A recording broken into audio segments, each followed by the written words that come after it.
Always inspirational to sing. Thank you everyone. Now let us have BB Education Placement Cell Number Tanmay to share his thoughts on Lakshyavedh.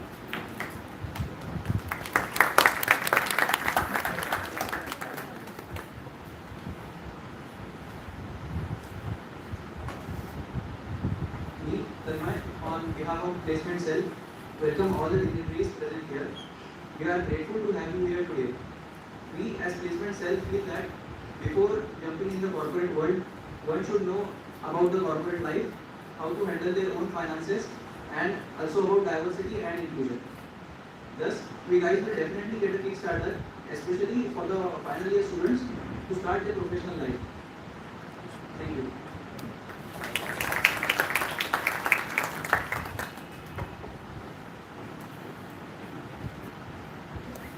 Thank you, Tanmay. I now invite our course coordinator, Dr. Prasad, to lead us on the project.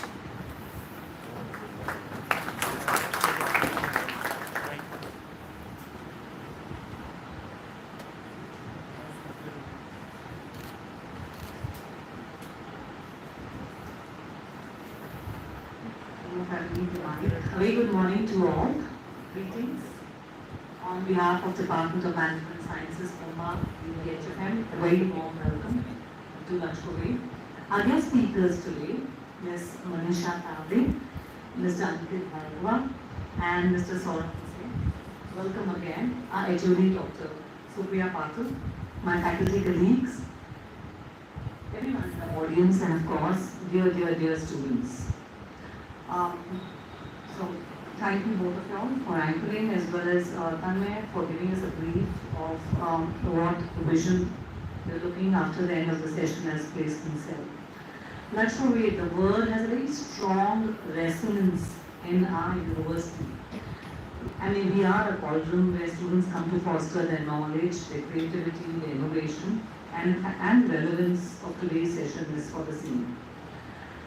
Our students, I think from what we expect by this very interactive session which we're going to have today is their journey to corporate life, the very growing significance as we spoke about diversity and inclusion, the words, and of course planning your path from today itself for your future growth as well as your finances.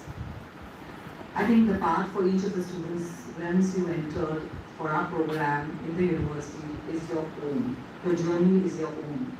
I would like to make a small quote before we leave it to the speakers, is that, well, when you look back or look ahead deep into the darkness, fearing, wondering, fearing, doubting, dreaming, which no mortal has ever dreamed before, I think it's important that we start dreaming and be a doer from day one. And this goes both because we have a big audience of first year students as well as for the third year. Lastly, I'd like to end with a quote from Tim Cook, because he's visiting India, it's been all over the news. Let there be joy in your journey. The whole idea of Lakshyavedh. Let there be joy in your journey, not just in some distant goal which you're looking at.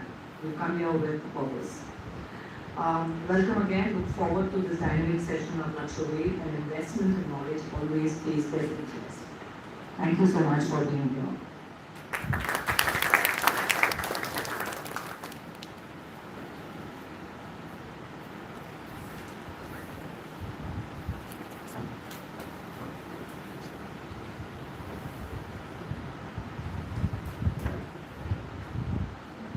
Thank you, ma'am. May I now call upon Head of Department of Management Sciences, Dr. Supriya Patil, to kindly share her thoughts with us.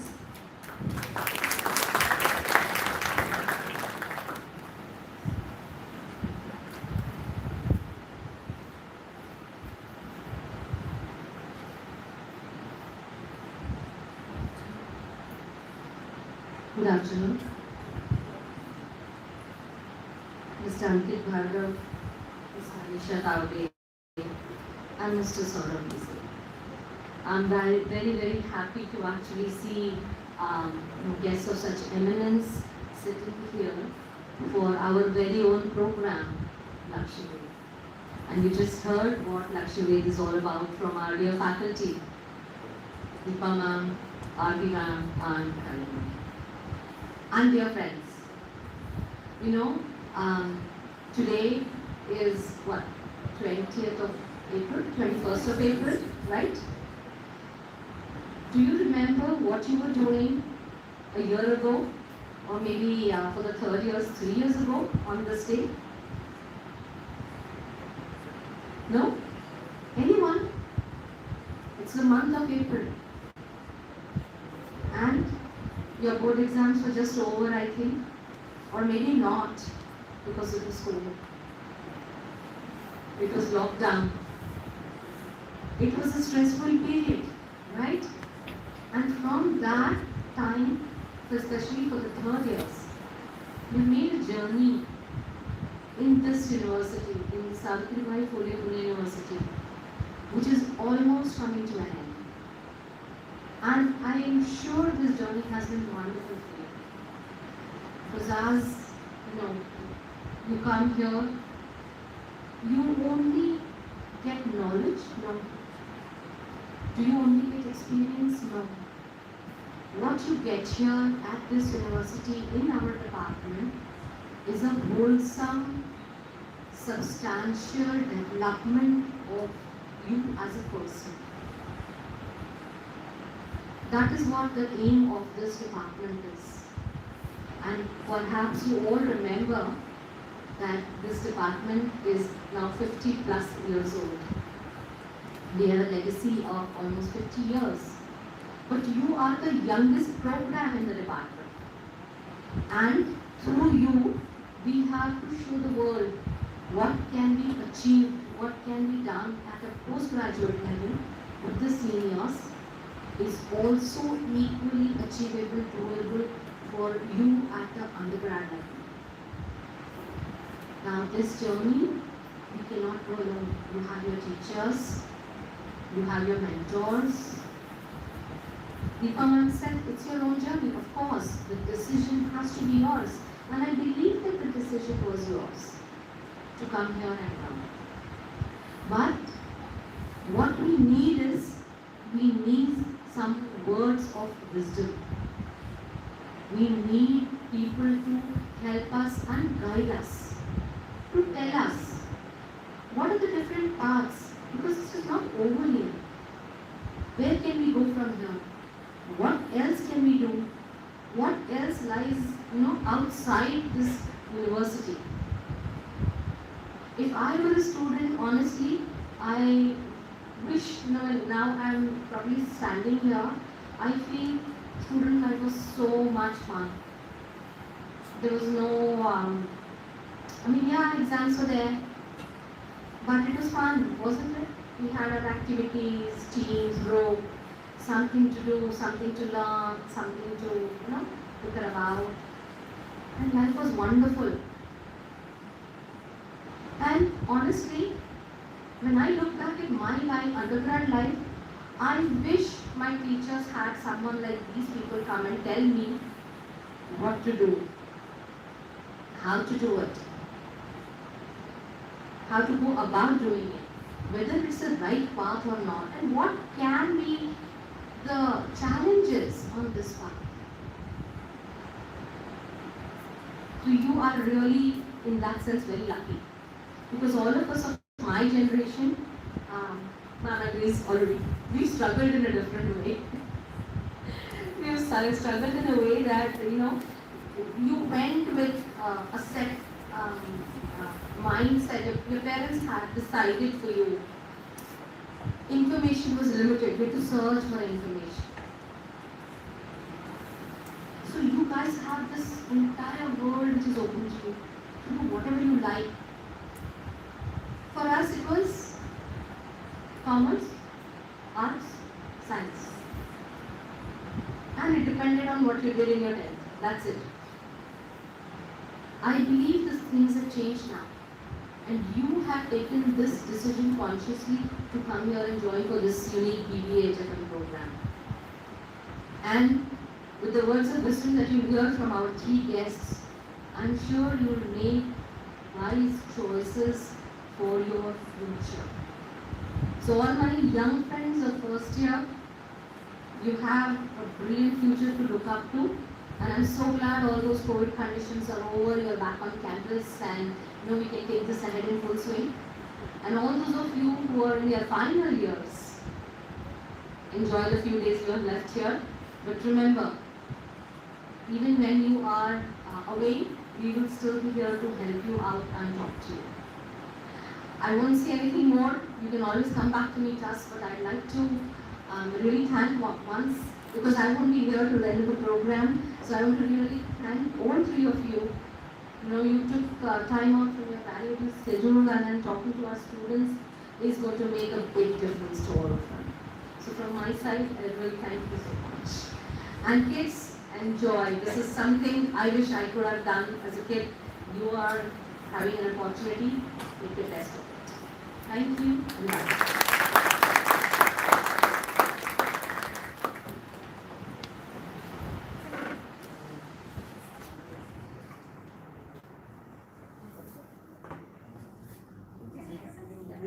Can everyone just open the vanishing blinds?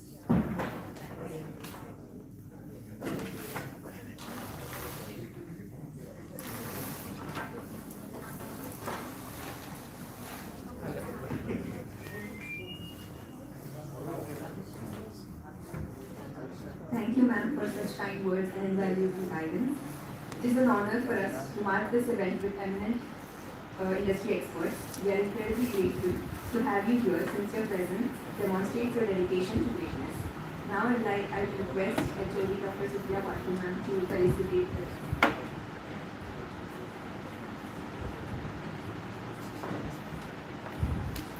We are guest of honor, Mr. Ankit Malhotra.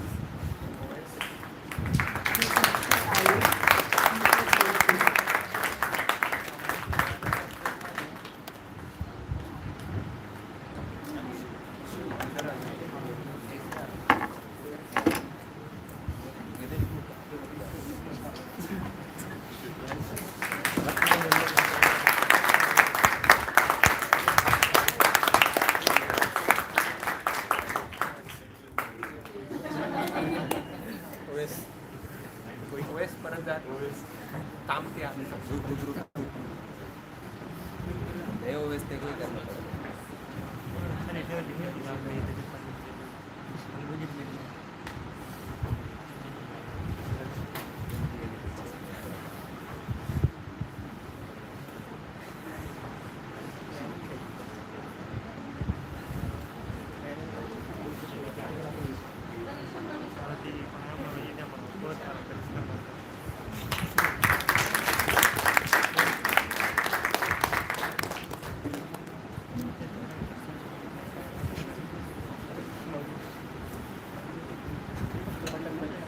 Mr. Saurabh Muslim.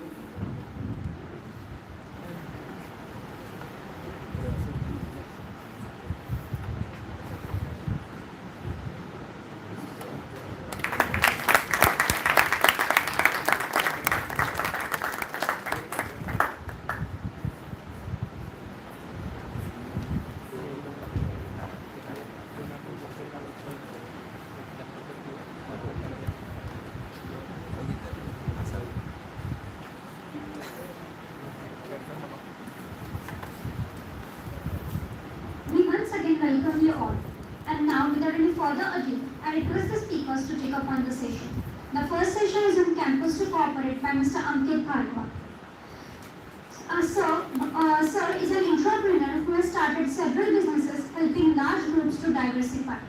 Prior to starting Foxbury Technologies, Sir has worked with companies such as Infosys, SL Group, Zoom, DCF Adversaries, APG Learnings, and Sakar Media Group. He has held various positions leading strategy, consultancy, sales, operations, and his current position is the Chief Executive Officer of Foxbury Technologies. He brings extensive experience in smart solutions and smart cities, having set up several businesses with focus on citizen engagement, cybersecurity, GIS education, product development, information technology, and data analytics. He has delivered consulting assignments, delivered solutions from cities like Thane, Pune, Pimpri-Chinchwad, Nashik, State of Maharashtra. He is a regular speaker on strategy at various industry and student forums.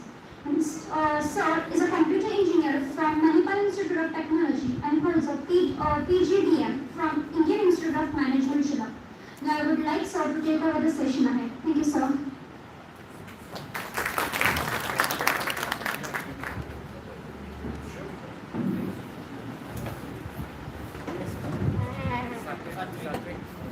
Satvik.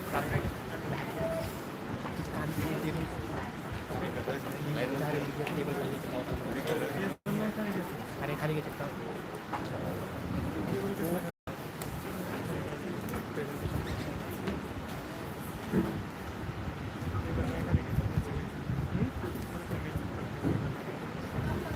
Table पर यही चाहिए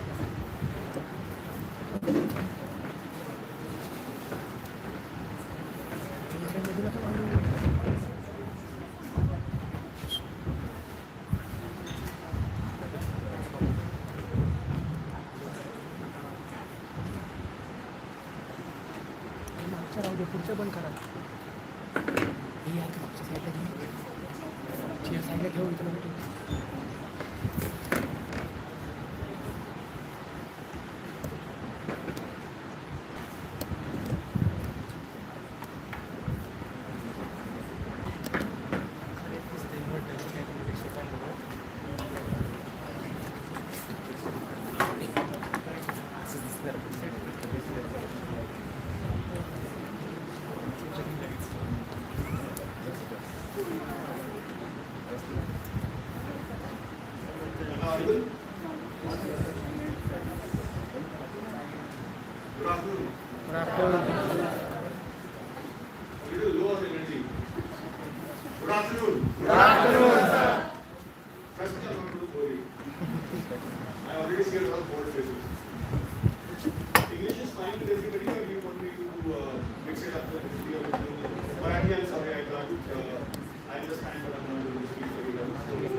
What do you prefer, English or English to be conversation?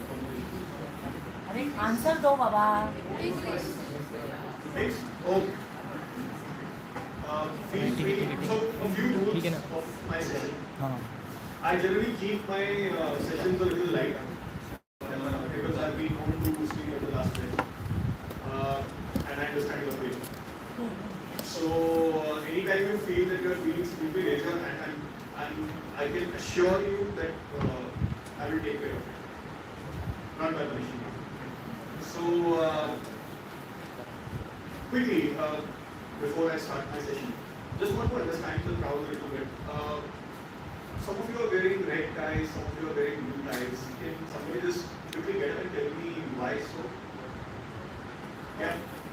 Red ties, we are first years, and blue ties, they are third years. Okay. So why you guys consider dangerous at first year? Any particular reason why you have red ties? Because we are new to the course, so red. I thought it was for ragging or something. But actually we have choices like you will see the reds in the third year because we are open online class, so we have those choices to it's on us like Wow. You guys seem spoiled for choices. You have choices in uniform, that's amazing. Anyways, so thank you everyone and thank you for the great introduction. Although I don't deserve all of it. But having said that,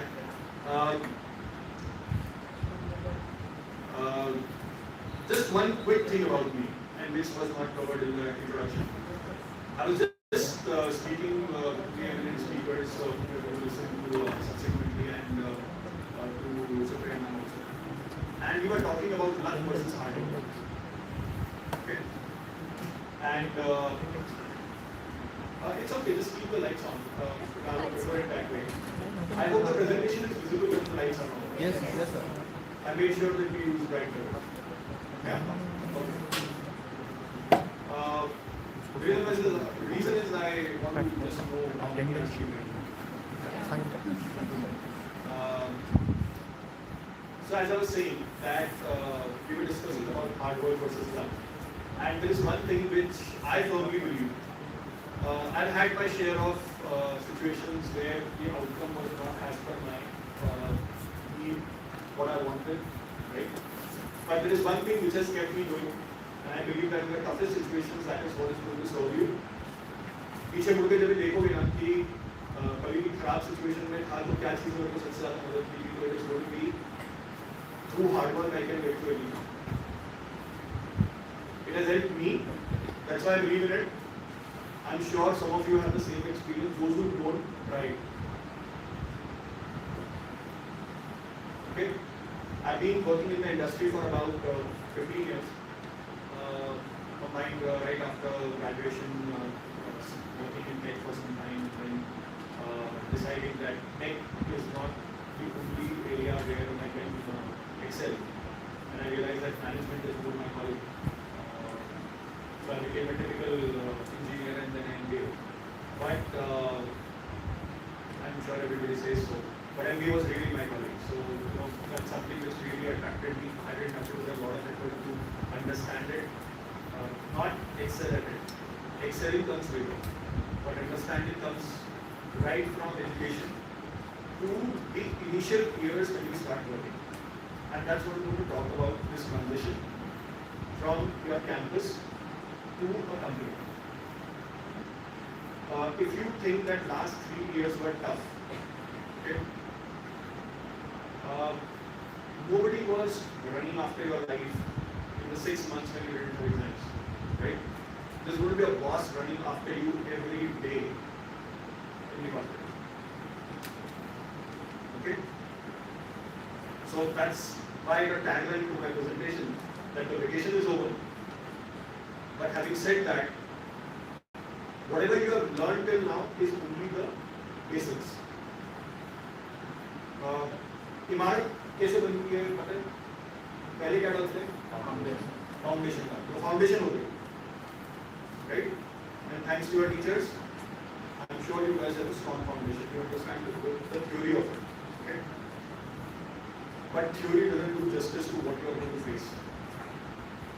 And I'll share some experiences from my life. I don't say that I'm an expert at this, but I'll share what I experienced and how I got through, and maybe that will help you as well. And trust me, this is most important for me, that I'm having fun.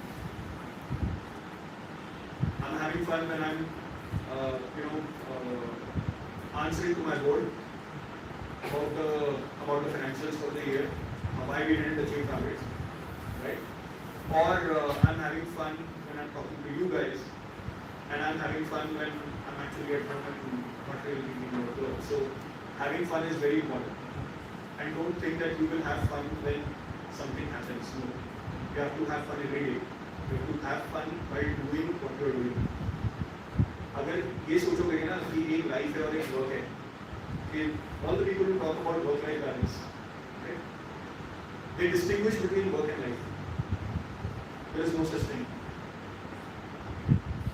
You have to enjoy your work, otherwise you will not be good at it.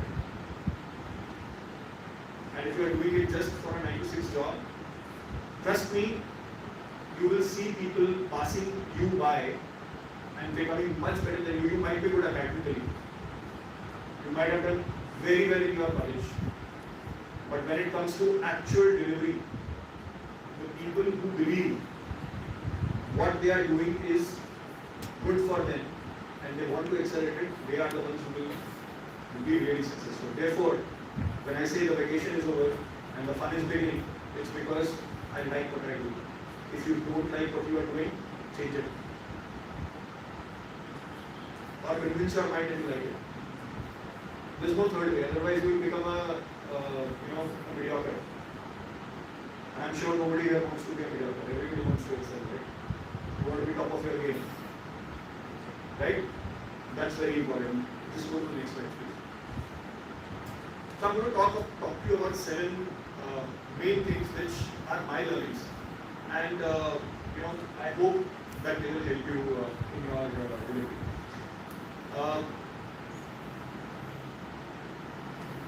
There is going to be a completely shocking change the moment you enter into corporate. You will be shocked. Why? Because now you are considered somebody who is responsible. Till now, your teachers and your faculty, your parents even think that you are still studying, you are a student. Right? First thing that is going to change is perception about you. What is expected from you. That's immediately going to change. And overnight, you are suddenly expected to be responsible for not just yourself, but in a matter of a few years, even for your families. So that path will start. Now, everything that you are doing, you will be held accountable. So that accountability you have to grow overnight. Right? I'm sure some of you have already known it. Graduation में उतना महसूस नहीं होता है, जब post graduation में जाते हैं तो ज़्यादा महसूस होता है कि कितना रिस्पॉन्सिबली बिहेव करना है, क्योंकि ग्रेजुएशन के बाद भी शायद जॉब लग रही थी, चाहे 5,000 की मिलती है, चाहे 10,000 की मिलती है, 20,000 की मिलती है, उसे छोड़ के जब आप पढ़ाई में इन्वेस्ट करते हो और खर्चा करते हो तो आपको रियलाइज होता है कि डिसीजन लेने के लिए वो पहला स्टेप था मैच्योरिटी का, deciding what to invest in. Right? So you will have to take all these decisions. It's just that now it is not going to be once in 2 years. It is going to be every day. Right? So 7 things. First is KYC. That's know your company. Okay? And we'll talk more in detail about this. Second is your domain skills. That's another area of focus which you need to really think about. If you think that studying in a college has given you skills, then you have another thing coming. No. Only your foundation is done, but you can't live in the foundation, right? उसके लिए तो ऊपर कमरे बनाने पड़ते हैं ना, तो कमरे भी बनाने हैं, right? Third is soft skills, and I'm sure Manisha is also going to cover some part of soft skills. Fourth, boss. एक और एप्लीकेशन है बॉस की, which अब छोड़नी पड़ेगी, you can't say that in the corporate. But having said that, a boss can be your greatest enemy, okay? Or a boss can be your greatest mentor. It's up to you how you convert your boss. और ऐसा कोई नहीं होता जिसको crack नहीं कर सकते, हर किसी को क्रैक किया जा सकता है, खड़ूस से खड़ूस आदमी को और सीधे से सीधे आदमी. You can bring anybody onto your side. How do you think you differentiate between a good sales guy and a bad sales guy? Good sales guy, customer कोई भी रहने दो, sales convert होगी. जो लेने नहीं गया है उसको कुछ देकर बेचेगा. Right? That's how good you need to be with your boss. Okay? Fifth, social. कैसा है ना, यहाँ पर चलता है कि लड़कियाँ इधर बैठी हैं, लड़के इधर बैठे हैं. ऑफिस में नहीं चलेगा, टीम में भी नहीं चलेगा, but their natural tendency even to this day, see you might force it, but now when you work in an organization sitting 5 feet away from somebody of your opposite gender and still being able to perform without losing your focus, it's going to be important. Doing the right things in the right way, communicating in the right manner, everything is going to become important. And I'll share some situations from my life where I used to think I went to Manipal as a college, right? So the culture is very hip, right? And I was surprised when I entered into corporate that somebody who had come from some college up north was so tightly wound that they thought I was making eyes at them. Really? Sorry. But the HR quality told me that you need to be very careful. I understand the context from which you are coming, because we never used to differentiate between boys and girls in our college. Patting somebody on the back was like, okay. But you can't do that in corporate. Right? You have to sensitize yourself to their context, where they are coming from. What would they like? What would they not like? Where do you draw the line? One size fits all means a lot. It is not always okay to shake hands. So you need to identify who do you shake hands with, who do you not shake hands with. right? There's no rule book which you will get which will help you everywhere. No, you have to discover it. That process of discovery you need to understand. Pressing tools, and this is very, very important. I see a spelling mistake there. Let me get I for detail is one of the requirements that you have in corporate, but pressing tools and how you can utilize your pressing. You know, having your collar open, if you don't wear a tie, it's fine. But if you are wearing a tie, don't have it here. Right? You have to keep it on. These are things that you will learn. I'm sure if you go to a corporate, you're going to have your sessions on pressing. But then I'll share some things about power pressing. Okay? And finally, the absolute don'ts, so that you don't come back running here that I was thrown out of the company. Okay? So we talked about all of these. Let's go to the next slide. We're a company. And please notice what I have written at the top, culture. Right? Every company, like every individual, is unique when it comes to what they consider acceptable and what they don't consider acceptable. For example, there are some companies who are very, very performance-oriented, growth-oriented, very aggressive. Every day is good to yourself. So you go to a company like Byju's, you go to a company like Paytm, very, very aggressive culture in the sales department. Right? And typically sales is where you get entry and then you move on to other things. Understanding the culture of the organization is extremely important. Why? Because if you don't understand the culture, you will end up committing mistakes on everyday basis. Your boss will feel that you are not working hard, whereas you might be somebody who does research and then wants you to get it 100% right. You are a perfectionist, but the role is not that of a perfectionist; it's that of a hammer. Every day, just hammer. Go and meet customers.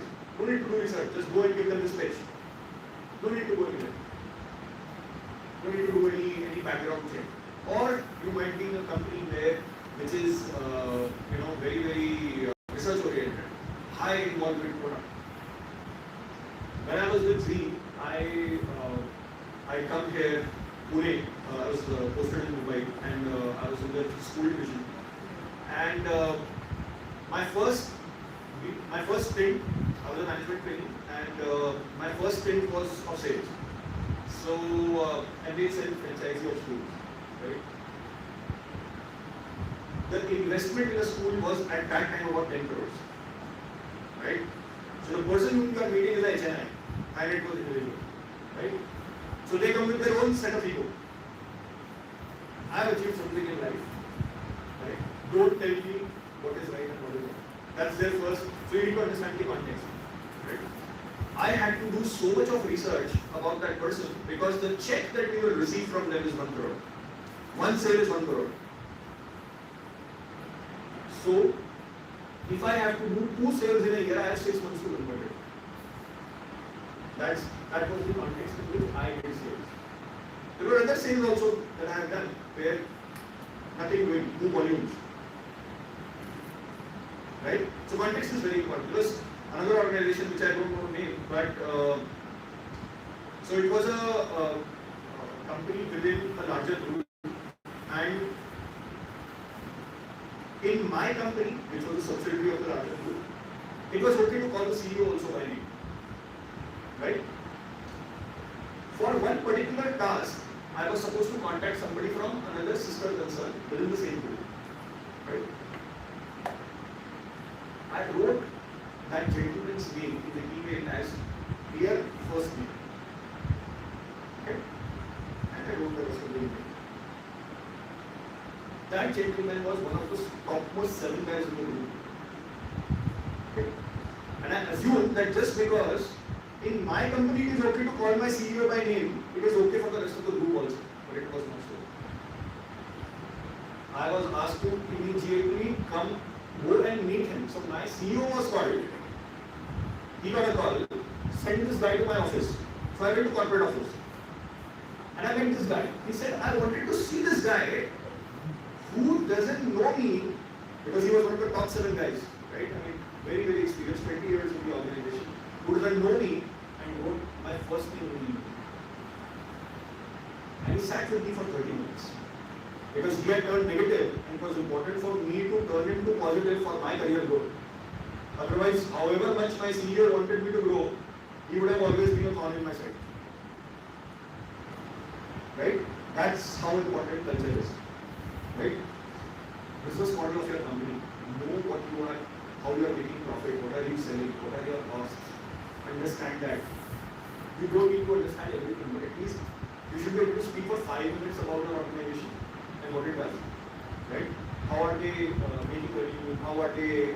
I'm sure accounts, a little bit, all of you must have understood by now, right? Look at the balance sheet of your organization. Right? You will get to understand. So it's very important. Organogram. I cannot stress this enough. If you don't know, how many of you drive? How many of you drive? A 2-wheeler or a 4-wheeler? Okay? Can you drive if you don't see where you are going? Can you drive with your eyes closed? If you don't know the organogram, how do you know where you are going to land up 5 years from now? What are you gunning for? करना क्या है? बनना क्या है? Right? Organogram देखे बिना मतलब it's like eyes closed and we are driving. रोज किस दिन एक्सीडेंट होगा पता नहीं. क्यों कर रहे हैं, किस डायरेक्शन में जा रहे हैं, कुछ पता नहीं. No. First thing I do when I enter any organization, understand the organogram. HR is one of the most important departments that you will ever have in your life. Right? Don't assume that just because they don't make money, they are not done it. Yeah. The people who make money are kept together because of these people. Right? So, one of the most enabled team in my company is HR. Right? It's their job to make sure job ratios are done. Right people are hired. Committed people are hired. Right? Otherwise, कितना भी business ले आओ, अगर delivery नहीं होगा तो फायदा नहीं. Right? Employees को profile करना जरूरी है. Who has what skill? That's how you make sure that you learn exponentially within a 2-year time frame. That's what I did. I had multiple stints in sales, in project management, in even HR for that matter. But I used to make sure that शाम को 7 बजे के बाद मेरे on a monthly basis एक आदमी target करता हूँ कि इसको 1 महीने में कम से कम 10 दिन ये मेरे को 1 घंटा देगा. And I will understand what it does for the organization. I didn't learn accounts from IIM. I learned accounts from a guy who now heads PUMBA का complete accounts.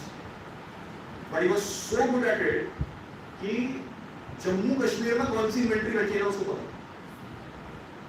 He was so good at it. And when you learn from these people, when you grow higher up, you won't have a lot of time. सीखने के लिए time कम बचता है. Right? तो जितना अंदर घुसते ही सीखने के लिए लोगों को प्रोफाइल करोगे उतना ही फायदा होगा. सीखो, be in that mode. Don't think that you are arrived. अब तो मैं सीख के आ गया, अब तो मैं जॉब कर रहा हूँ. नहीं. In the first year, the company is actually paying you to learn. To be to deliver कुछ नहीं कर पाते. You are too raw. You still have to be finished as a product. Right? And finally, financial health. Company profitable है, नहीं है, होने वाली है, नहीं होने वाली है. नहीं तो वन फाइन डे एक ले ऑफ की स्लिप आएगी through no fault of your own. Right? So look out for your own self.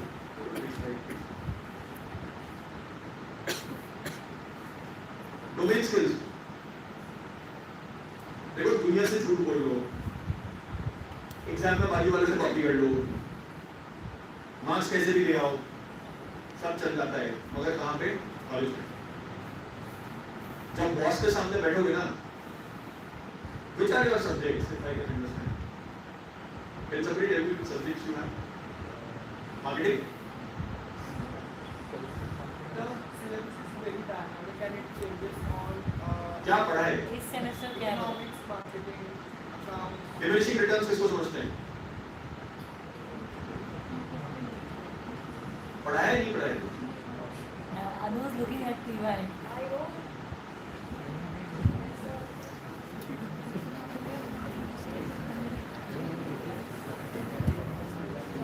देखो, as far as I am concerned, it doesn't matter, right? But the moment you say I have studied this subject and you don't know the law of diminishing returns, impression गया, right? तुम subject बोलो. I am an interviewer at various institutes. I have taught at IMS and Career Launcher. I take interviews just for the sake of taking off my bhadas from office. Not because I'm sadistic, but I know what it takes for you to go inside. You might have studied this syllabus. Okay? ये आपके syllabus में था, इतना आपने पढ़ा, इतना आपने exam में लिखा. मगर जब बाहर निकलोगे ना, तो ये जो सिलेबस में था ना, इससे भी बाहर का आएगा. तो कैसे पढ़ना है ना, डेली कैसे नई चीज सीखनी है, वो बहुत जरूरी है. Please don't get that impression कि हमारी पढ़ाई खत्म हो गई, हमने जॉब ये आ गई. असली अकल का तुम्हारे अब टेस्ट होगा. अभी रट्टस खत्म. रट्टस समझना है, लिख के पढ़े, कुछ समझ में नहीं आ रहा, एग्जाम में जाके वॉमिट करी और उसके बाद बाहर आके किसी ने अगर कुछ पूछ लिया 2 दिन बाद तो कुछ अता पता नहीं, zero recall. That's because you didn't understand it. You asked me what I studied 15 years ago. मैंने इतना ही पढ़ा होगा ना, नोट्स तो मेरा भी आज तक नहीं हुआ, बट मैंने जितना पढ़ा ना, आज 15 साल बाद भी पूछ लो, I can tell you exactly what it is. कम पढ़ेंगे तो जितना है ना उस पे पर माफ करो. Opportunity is born है. Don't try to do everything. But जो करो उसको ध्यान से सीखो. Right? Benchmark करो अपने skill level. Just because you are studying in PUMBA doesn't mean कि you shouldn't be you have met your level. अभी तुम्हारा एक level set हो गया नहीं. अपने से ऊपर level देखो. दूसरे colleges के बच्चे तुम्हारे और कुछ शायद aspiration में रहे होंगे कि यार हम उस कॉलेज में पहुंच जाते, उस कॉलेज में पहुंच जाते. उनके बच्चों से दोस्ती करो. Look at their skill level. Start developing towards that. I went to IIM Shillong because I could not go to IIM Ahmedabad. But that doesn't mean I didn't contact IIM Ahmedabad guys and study their course.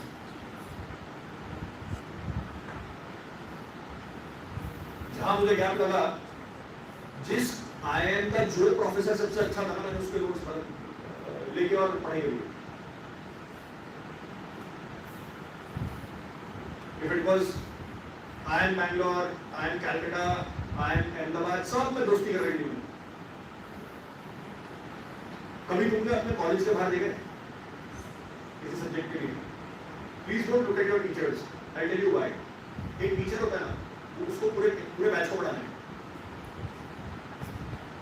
तो वो पढ़ाएगा जो सबको समझ में आ जाएगा. बच्चे का क्या जिम्मेदारी है? अगर तुम में कैपेबिलिटी है तो और सीखो ना. किसने रोका तुम्हें? और approach the teacher, they might also be able to help you. But my point is that you need to be able to benchmark yourself. एक बार गैप समझ में आ गया तो लर्निंग ट्रैजेक्टरी बड़ी जरूरी है. कितने लोगों को डेटा एनालिसिस समझ में आता है यहाँ पे? आज की तारीख में ना कोई ऐसा फील्ड नहीं है जिसमें डेटा एनालिसिस की जरूरत नहीं है. कोई ऐसा फील्ड नहीं है. I run a data analytics company, I know. I was just giving this example. PCMC का प्रॉपर्टी टैक्स में हमने एल्गोरिथम बना के दिया है कि कौन सी प्रॉपर्टी को कौन से दिन कौन सा इनकी टीम का आदमी जाना चाहिए कलेक्ट करने के लिए. And in 1 year, from 625 crores, they have reached 816 crores. Of course, मेहनत तो टीम की लगेगी, मगर जो ब्रेन है ना, comes from data. The moment you are at a scale, you cannot operate basis. आज मुझे ये अच्छा लग रहा है तो मैं ये करूँगा. कल मुझे वो अच्छा लगेगा तो मुझे कर दूँगा. नहीं कर सकता. right? So understand the skill sets which you definitely need. और उसको लर्निंग स्ट्रैटेजी पे बनाओ. किसी ने सोचा है किस टाइप की जॉब में जाना है? Is anybody clear कि मैं इसी टाइप में जॉब में जाऊँगा? Sorry? Luxury consultant. Interesting. What is that? So we provide, so as a luxury consultant, one luxury consultant job is to provide represent marketing agencies to a foreign company or someone who is trying to reach that particular business. Okay. Why so niche? At the end of the day, it's marketing research and consulting, right? But you have taken a niche that I will do it only for luxury. Why? I have an interview actually into that particular field from PUMBA, so I decided to go about that. Very interesting. What have you done in this space to actually prove that you are interested? मेरे को देख के अच्छा लगता है ये चीज़ है. किया क्या? I have done a certification course in styling and luxury market about 1 month, and I'm going to do many courses related to promotion. देखो अगर funnel समझता है सबको funnel क्या होता है. There are two types of ways in which you can approach your career. एक है बस मैंने डिसाइड कर लिया आई एम अ पाइलट, मेरा यही डायरेक्शन है, मैं इसी में जाऊंगा, and you are very sure that you know this is what I am going to do in my life. Why? Because I get satisfaction. फिर मैं अगर सक्सेसफुल नहीं भी हुआ ना, so I'm not good shit. I will make sure that I'm there. Right? The other is funnel approach. Funnel approach क्या होती है? I will get skills which can be applied in multiple sectors, multiple job profiles, multiple. तो मेरे options होते हैं.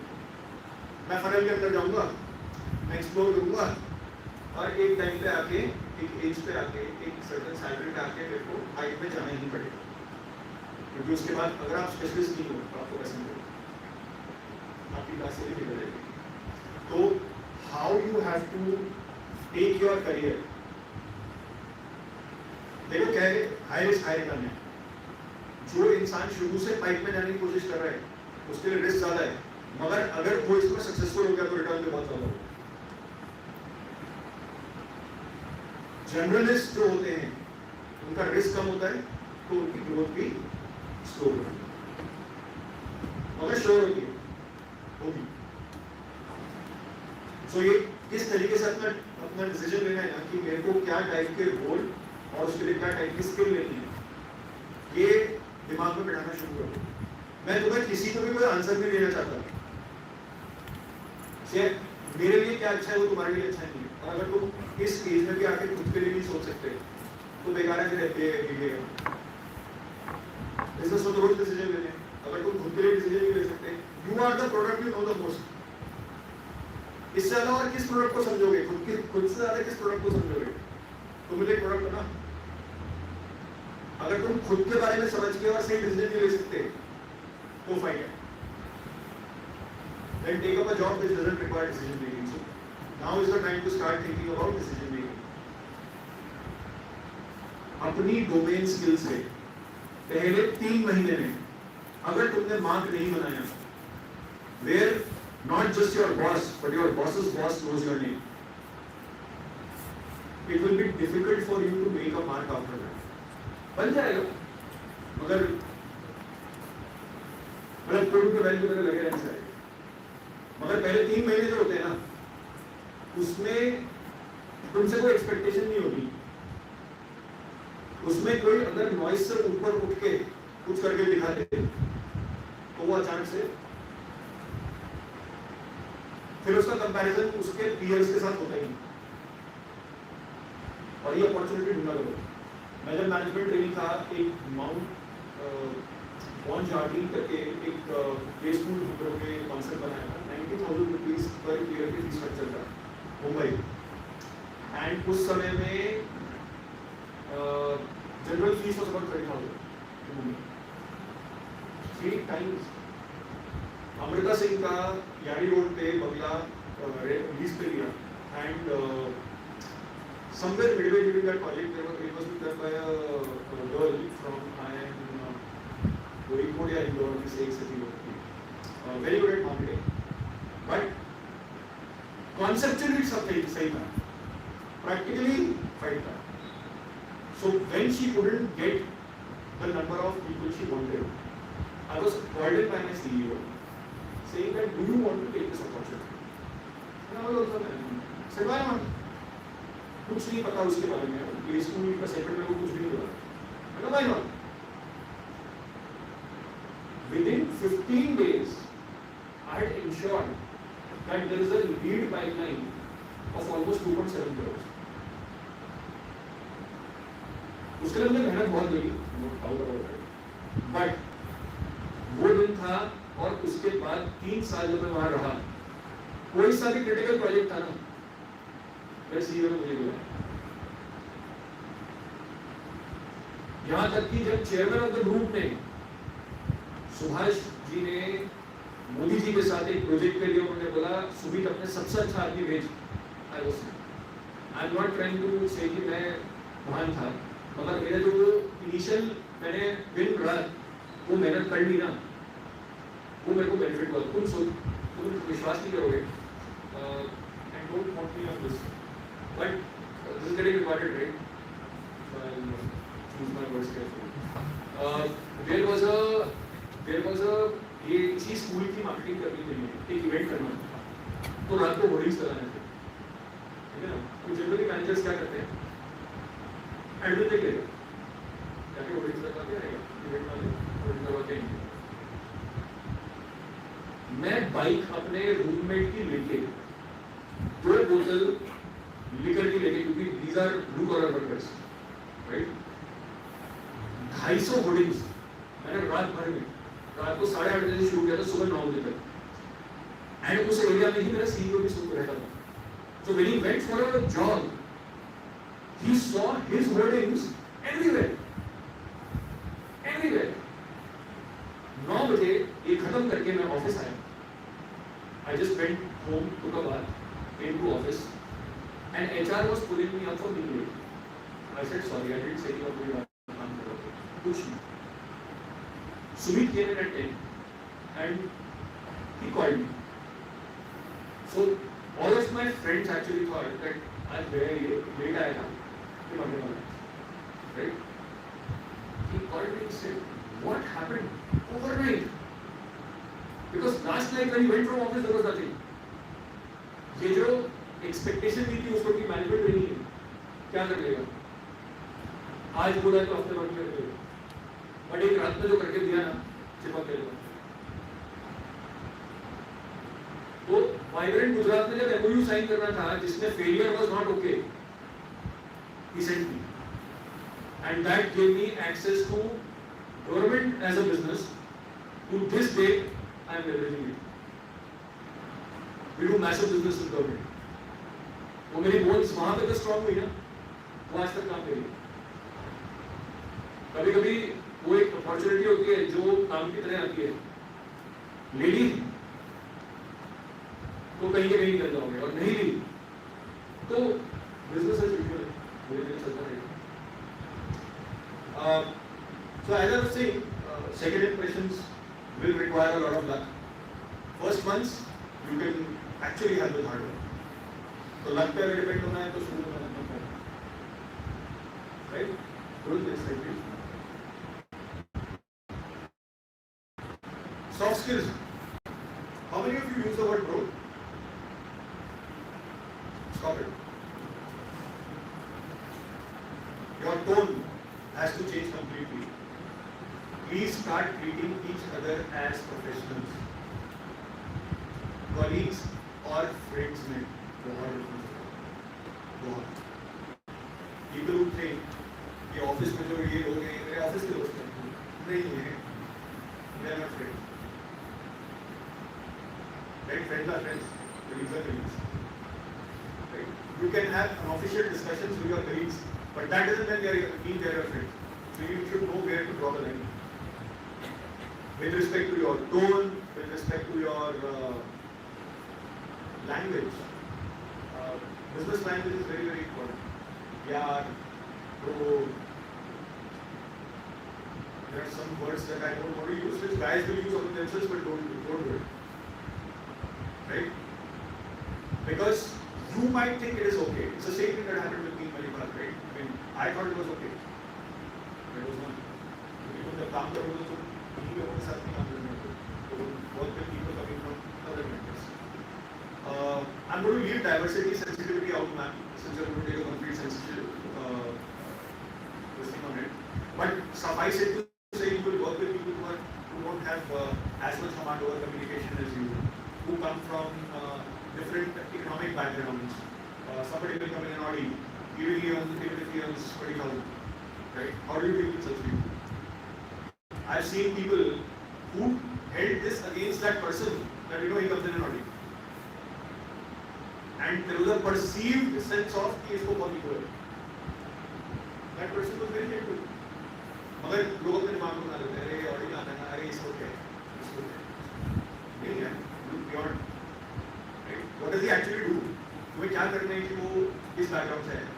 नहीं. What is all that matters in office? Once you enter into the office, please don't keep other things in your mind. इसके बारे में मुझे बोलने की जरूरत है क्या? Gossip. Straight no. Straight no. Just don't do it. Stop it from today. ये आदत रातों रात नहीं छूटेगी. अभी छोड़ दो. आज से छोड़ दो. जिस दिन कंपनी में जाओगे उस दिन सो के रहोगे. क्या करोगे किसी को बताओ. Don't gossip. Don't let others also gossip. If they start gossiping, let's just park it here. Okay? कुछ और बात है. Right? Time management. Right now, I'm evaluating the efficiency of each and every person. किसकी कितनी quality of work done है, किसका कितना individual delivery capability है. All of this is being measured. You know why? Not to lay off people, but to understand who should be rewarded. Right? So time management is important. अगर तुम कोई काम आज X घंटे में कर रहे हो और अगले साल X minus 2 hours में X minus 1 hours में नहीं कर सकते, तो you're not doing. You need to seriously rethink whether this career is good for you or not. Teamwork. देखो अब गधे घोड़े सबके साथ काम करना पड़ेगा. You can't choose your teams, right? कुछ लोग लगार्ड्स होंगे, कुछ लोग परफॉर्मर्स होंगे, कुछ लोग इतना वैसे होंगे वो बोलने में नहीं. But you have to follow them. You have to find ways to make it work and use this. Come out of your comfort zone. Change your education groups. Stop hanging out with your general friends. Team build करना सीखो. और team में कैसे रहते हैं. जो तुम्हें सबसे ज्यादा तुम्हारे बारे में बुरा बोलता है उसको टीम में लेके काम करके एक तो खुद के बारे में पूरा पता चलेगा. दूसरा ऐसे लोगों को मैनेज करना आ जाएगा. Very important. And attention to detail.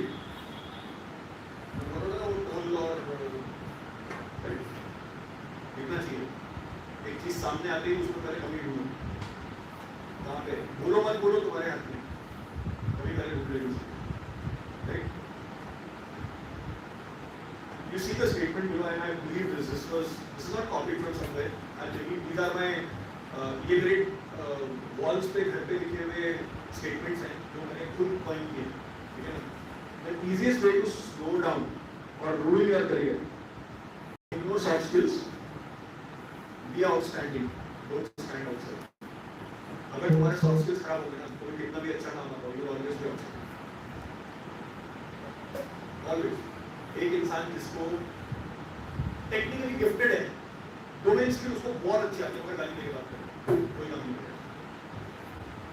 I've had customers like that. Very good at heart. इतना सिखाया है मेरे को काम करना कि मैं क्या बताऊं. बट जबान बहुत खराब थी. तो मेरी टीम के लोग उनके साथ काम नहीं कर रहे. Very difficult for such people to actually survive in the market. Boss and me, I'll hurry this up a bit. But अपने बॉस का क्या काम है ना, ये समझना बहुत जरूरी है. What is your boss? उसके क्यारे क्या है? क्यारे पता क्या होते हैं? की रिजल्ट एरियाज या KPIs, की परफॉर्मेंस इंडिकेटर। उसको कंपनी कैसे इवैल्यूएट करती है कि ये काम अच्छा कर रहा है, ये बुरा कर रहा है। तो मोमेंट टू अंडरस्टैंड दिस, तब तुम्हें पता है कि अपने बॉस को तुम मदद कैसे कर सकते हो। देखो, बॉस का पेटू नहीं बनना है। You don't have to be a yes man. Okay? But you should ensure that with your knowledge the boss starts coming to you, or with your hard work the boss starts coming to you. उसके लिए जानना जरूरी है कि boss को किन चीजों में मदद लगती है। Figure it out. अंदर जाके सबसे पहले ये फिगर आउट करना है, यार बॉस का पेन किलर। Why? Because एक बार तुमने पेन पकड़ लिया, उसके बाद तुम go to person लोगे बॉस में। उसके बाद जब भी क्रिटिकल प्रोजेक्ट आएगा, that's your part clear. Don't be a yes man. मैं फिर बोल रहा हूँ। Somebody like me detests somebody who doesn't speak against me. जो मेरे को हाँ बोलने के लिए हाँ बोल रहा है कि यार बॉस है। Those people don't make it to my voting. I want naysayers, but I want people who don't just say no. अरे no के आगे तो कुछ बोल भाई। How are you going to solve this problem? अच्छा चलो, मेरा तरीका नहीं समझ में आ रहा है। पर तुम्हारा क्या है? Don't say that I want to do it this way, but I don't know which way to take. Right? You are problem solver. No बोलने से पहले प्रॉब्लम का सॉल्यूशन होना चाहिए। Right? वो एटीट्यूड जरूरी है। Ask for opportunities to learn. Go to your boss. मैं इस ग्रुप में जब आया था, it was about 10 years back. I was quite young. I was about 29 at that time. And मेरे पास 4 घंटे से ज़्यादा काम नहीं करता। ठीक है? I could have just sat there.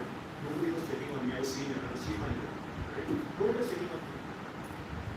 I went to the meeting and I said, sir, ये 4 घंटे अगर खाली बैठना है तो 3 मिनट में रिजाइन मारो। Now look at the difference. One is VP 3 महीने में डिस्कवर कर ही लेता कि ये 4 घंटे से ज़्यादा काम नहीं कर रहा। The other is, I went and told them, बस मेरे को 4 घंटे का और काम दो, नहीं तो मेरे शरीर को जंग लग जाएगा। I like to work hard. If you are not going to give me opportunities, immediately I was brought into 2 more businesses. कि तुम इसमें भी strategy का काम करो। Now my experience became exponential in the coming 3 years, and my reputation within the group, यार ये वो होता है जिसको जो खुदा के काम मांगता है, that became my calling card in the group. ये वो बंदा है जहाँ सब चुपते हैं, ये बंदा आके बोलता है मेरे पास काम नहीं, प्रोग्राम नहीं। That's how I got close to the chairman. Right? Work harder than anybody else in the room. इस रूम में अगर कितने घंटे तुम में से मैक्सिमम लोग पढ़ते हैं? मैक्सिमम कितने घंटे पढ़े तुम लोग? 24 घंटे। इना दो।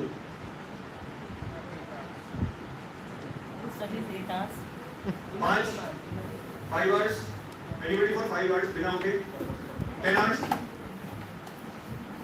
10 वाला कोई एक हाथ उठाओ। 10 hours. 15 hours. मैंने 15 घंटे की मीटिंग ली है बिना उठे। क्यों? क्योंकि जिन लोगों की मीटिंग ले रहा हूँ ना, अगर उनको ये लगता है कि वही मेहनत कर रहे हैं, अगर रात को अगर कल एप्लीकेशन की डिलीवरी है, सुबह 11 बजे बोला ही होना है, और रात को 11 बजे मेरी टीम काम कर रहे हैं ना, मैं घर से उठ के आया, वापस टीम के साथ बैठा, सबको डिनर कराया, साथ में उठ के बैठा, सुबह 5 बजे तक। Leadership by example for my case, right, as a leader. मगर ये आदत मुझे कहाँ से आई है? जब मैं उन लोगों की एज में कॉर्पोरेट में घुसा था ना, तब मैंने I made it a point two work 12 to 14 hours in a day. I'm not saying that you should. It's up to you. I'm telling you what was my success recipe. What helped me. I wouldn't call it a success recipe, but what helped me. क्योंकि जब दूसरे लोग 8 घंटे काम करते थे जिसमें से भी इफेक्टिव शायद 6 थे, उसमें मैं जब 14 घंटे का काम करके देता था तो हर बिजनेस को अंकित भार्गव चाहिए, अंकित Bhargava. I took a 60% raise in my first year, 60% raise. So all those who feel यार मैंने करके क्या मैं ऐसा होगा, 60% raise है, I'm not kidding. And in 3 years I was AVP from management training. That was my career path. Of course, luck also favored me. I had great mentors. मेरे को HR भी सिखाने वाला एक इतना सॉलिड बंदा था जो इंटरव्यू में आंख में देख के बता देता ये बंदा फिट होगा नहीं होगा job. I had such great bosses, but I had to convert them to mentors. To this day, if I call them their problem, they handle it. So imagine, अगर मैं मेरी कंपनी चलाते वक्त मेरे को HR related कोई problem है, I am a veteran with 20 years experience जो मेरे को एक ओल्ड मॉम के ऊपर सोल्यूशन बता दें, और इनके जैसा अगर कोई कंसल्टेंट हायर किया तो करोड़ों रुपए देने पड़ जाएंगे। I'm just saying that build mentors. Your career is going to be very, very aligned if you have the right mentors. And last but not the least, the boss is not always right. He is the boss because he is supposed to be right. उसको boss बनाया ही इसलिए, right? तो ऐसा मत सोचो कि अरे ये किसी का बहुत यस मैन बन के ऊपर पहुंच गया, नहीं। उसको एक्सपीरियंस है, उसके एक्सपीरियंसेस पहुंच की तरह सब खींच लो। जो काम उसने 10 साल में सीखा तुम्हें 2 साल में जाना चाहिए,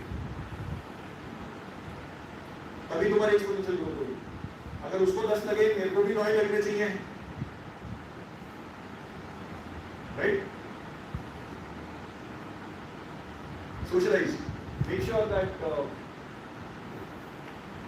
you are not only having mentors as your bosses or stuff. For example, a teacher from here could be a mentor who can continuously guide you with respect to what you should do and what you should not do in your career. One of your friends could be a mentor, for that matter, who's doing great in his career. उसको बहुत अच्छा exposure मिला है. Some of my friends I still call. Yeah, this is the problem that I'm facing. They are my college friends. They've had exposure in this. For example, we were looking at acquiring a learning management system company, right? And I was not that great at finance, right? So I called up one of my friends who's in investment banking. He has his own investment banking firm in real estate. He helped me to build a model on how to do due diligence in the valuation of that company, right? So all these resources are important for you. ये सब जो यहाँ बैठे हैं ना 20 साल बाद जब सबके बाल सफेद होंगे ना कहीं ना कहीं इंपॉर्टेंट पोजीशंस पे होंगे, so don't lose touch, right? और ये जो आज दुश्मनी यहाँ करे बैठे हो ना, ये मुझे पसंद नहीं, ये मेरे बारे में ऐसा बोलता है, वो मेरे बारे में बैकबाइटिंग करता है, वो अपने आप को कैसे समझता है, ये सब is going to become of zero value 5 years down the line. You forget all this, and then if you want to talk to somebody, you will be worried कि यार मेरा इसका बनता नहीं था, पागल मैं इससे बात नहीं कर सकता। Really, don't be Girish, right? अभी टाइम है, कॉलेज खत्म होने में, finish it, finish all your activities here, right? Your network will grow exponentially. Boss of course is a mentor, but other seniors who are not your bosses, start socializing with them as well. मेरा एक मोटो है, and that suits me. Work hard and party hard. And मेरी team में शायद कोई ऐसा होगा जो ये मोटो फॉलो नहीं करता। मुझे एकदम बोर लोग भी नहीं जमते और एकदम केवल पार्टी दिमाग में वो भी नहीं। I like hard workers who also like to have fun, right? That works for me. Understand the culture in your organization and decide. The culture in Foxbury is work hard and party hard, and Tanmay has worked with us, so Tanmay understands this. Right? There is no shame in learning from your juniors.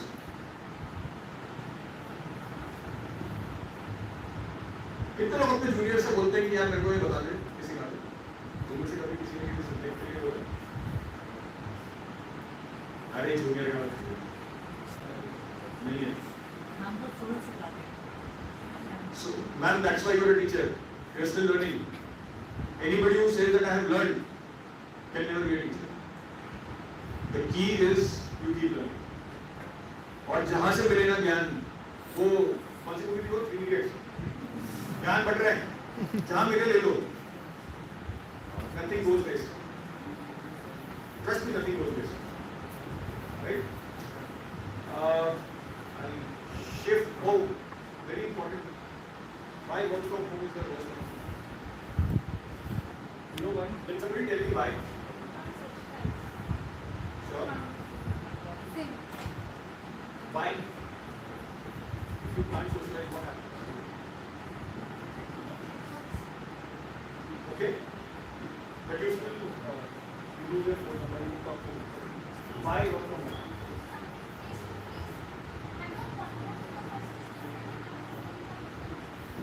Okay?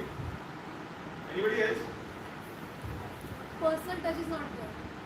Sorry? Personal touch is not there. Okay, great.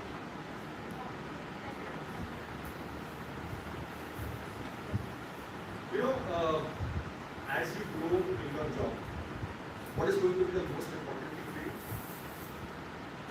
At my level, what is my value? You think it is making a presentation? You think it's meeting customers? You think it's getting business? No. One and one thing only, network. Who do I know? Who will do what for me? That's my only guarantee. Only guarantee. So today if I come and met your teachers, I can assure you that if I call them with a need for help, they will come. They will definitely help you. One interaction with them. You can ask them if you want. See, now you can say no. No, but jokes apart, it's important to continuously build your network, and work from home is the biggest network killer. Tell me something. A boss whom you have hung out with over tea versus a boss whom you interact with only during the Zoom call. Who is going to think twice before firing you?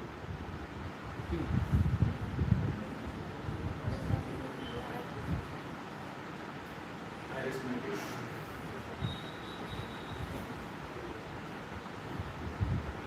COVID hires were fired. Why? And why so easily? COVID को भाई office की शक्ल भी नहीं देखी उन्होंने कभी, salary मिली उनको, मगर जैसे कोविड खत्म हुआ, भाई वो इमोशनल अटैचमेंट जिसकी मैंने शक्ल ही नहीं देखी आज तक, उससे करा क्या emotional attachment? He just an account number और she just an account number. Firing करते वक्त एक सेकंड भी लगा video.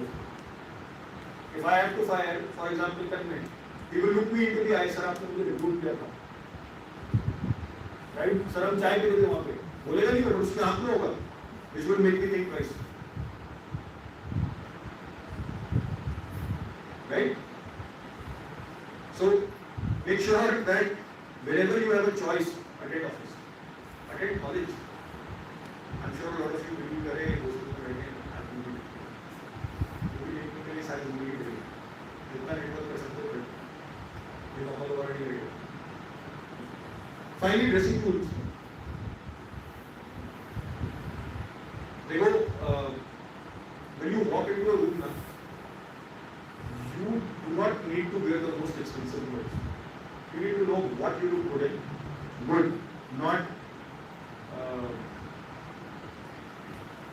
not fashionable, not there are other words which I can discuss outside. But point being that you should look like a professional, but you should be very smartly dressed. Okay, punch above your weight. You know what that means? Punch above your weight. Boxing में weight class होती है, और एक weight class का आदमी दूसरे weight class का आदमी से नहीं करता, right? But punch above your weight means कि अपनी weight class से ऊपर वाले के punch बनना, right? When I was not a CEO, I was an associate director. This was the example I was saying from a power business side. I invested in 4 courts, gadgets. Okay. Now, in a sea of people who are coming in floaters, right? There's this guy who's wearing formals every day and he's wearing a jacket. Whether it is heat, whether it is cold, whether it is whatever. To this day, some of my customers call me the coatman. I've never seen without a coat. You know why? Because when I enter into a room, I command it. In order to command it, तुम बोलते बाद में हो, तुम्हारी knowledge बाद में पता चलेगी. जब तुम एंटर करते हो ना, तुमने क्या पहन रखा है? This is your first impression. How smartly do you walk? Do you keep your heels in? Or do you drag your feet? How you get time? और मतलब ऐसे आ गए कि it seems like conjuring all over you. Right? Cannot be, right? When you enter into a room, you have to command it. In order to command it, you have to give the first right indication. And I'm not saying it happens with expensive clothes. No. It happens with always being dressed smart. Never be caught when you are dressed improperly. It makes a mark. People don't say it, but it makes a mark. So make sure that you are doing it aligned to the culture. Don't.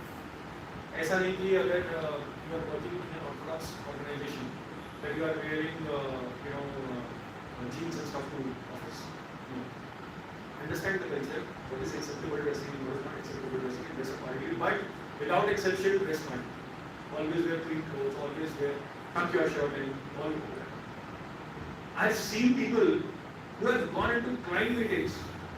I was about to meet a commissioner of a municipal corporation, and there was a gentleman there, shirt outside, sleeves rolled up to here, and he was a sales guy. Of course, he had some political background. Okay, understood. But imagine the commissioner's mindset. What would he be thinking? यार, ये project, ये बंदा किसको भी साथ में लेके आए, कर पाएगा नहीं कर पाएगा? With whatever pressure, and then comes in a smartly dressed guy with a presentation, and who is saying, sir, this is what we believe, this is what we do.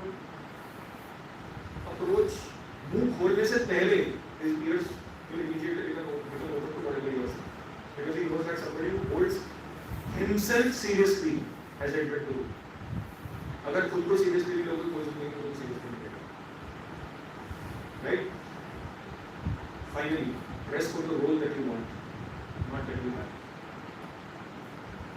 जो तुम्हारा आज रोल है उसके साथ ड्रेस करो. अरे यार तो बैक एंड क्या करते नहीं, फ्रंट एंड डाले, क्लाइंट डिस्कशंस कर लें, डिसीजन मेकिंग में जाना है, उसके हिसाब से ड्रेस करो. जो जैसे ड्रेस होगे उसकी तरफ कदम अपने आप पास हो जाएगा. Right? Don't say this is fine. And we'll cover it quickly. I'm sure it is going to be covered. Don't think you are in college. You're not. There is zero tolerance on people who behave in a rowdy way in the organization. Please don't. Right? You are not just holding your own name, but your college's name on your back. Right? Off-sites only तुम्हारे. Your company will take you out somewhere, and you'll probably be drinks. There'll probably be you'll do campaign, you will do whatever. Please don't assume that it is not office. It is office. You what feel about it? 2 drink की capacity है, 4 drink के लिए, and they are saying whatever they want to say. Please don't assume that this is extended office space. वहाँ जो किया वो माफ नहीं होने वाला है. Right? You have not got an exception. Ticket, get out of jail free card. No. Right? I was saying this. Colleagues and friends में confuse मत करो. Colleagues से उतनी बात करो जितनी तुम. Don't start confiding. Don't start backbiting somebody. Don't start judging somebody, thinking that this colleague is my friend. वो आज दोस्त है. कल जब appraisal हो रहे होंगे ना, दोनों को बैलगांव पे बिठा रहे होंगे. तो समझ में आएगा, अरे यार सर उसने ना उस मीटिंग में ऐसा किया था, तो तुम्हारे बारे में बोल रहे. You have to learn to live with yourself and your family. And keep your opinions and judgments limited to these only, not to your colleagues. Maybe friends. But make sure they don't become colleagues. Right? Don't be judgmental, don't backbite. Don't make anyone uncomfortable. I've had complaints. We think that harassment is only sexual harassment. No. Harassment is also bullying somebody about the way he talks, the way he walks, the way he eats, for that matter. So please don't make anybody uncomfortable.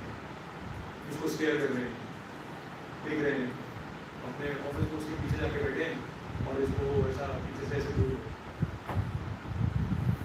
College खत्म हुई कब तक करोगे right finally don't be unethical and interested. That's something which is a strict rule. We work with the government. There is zero tolerance policy on any unethical behavior on behalf of anybody in the organization. That is grounds for immediate termination. And I will not let you resign. So it's that strict. Okay? Being unethical, being untrustworthy, lying to the organization, small things. कि reimbursement के लिए आपने 5 kilometre फालतू निकले, एक कभी मत करिए. And you're out. Don't do it. Don't be very wise and confident. Right? So I'll leave you with these final words that a person is known by the company he or she keeps. I'm sure you've heard it. Your reputation is your company for life. You can't change your reputation. Very difficult. Right? So build your reputation wisely. I hope I've been able to add some value to you guys. Sorry for taking too much time, man. I got a little carried away with the response from the students, but I hope this will help you guys. If you have any queries, are we taking questions or we are doing it at the end or? Perfect. Thank you so much. I hope you had a good time. I did.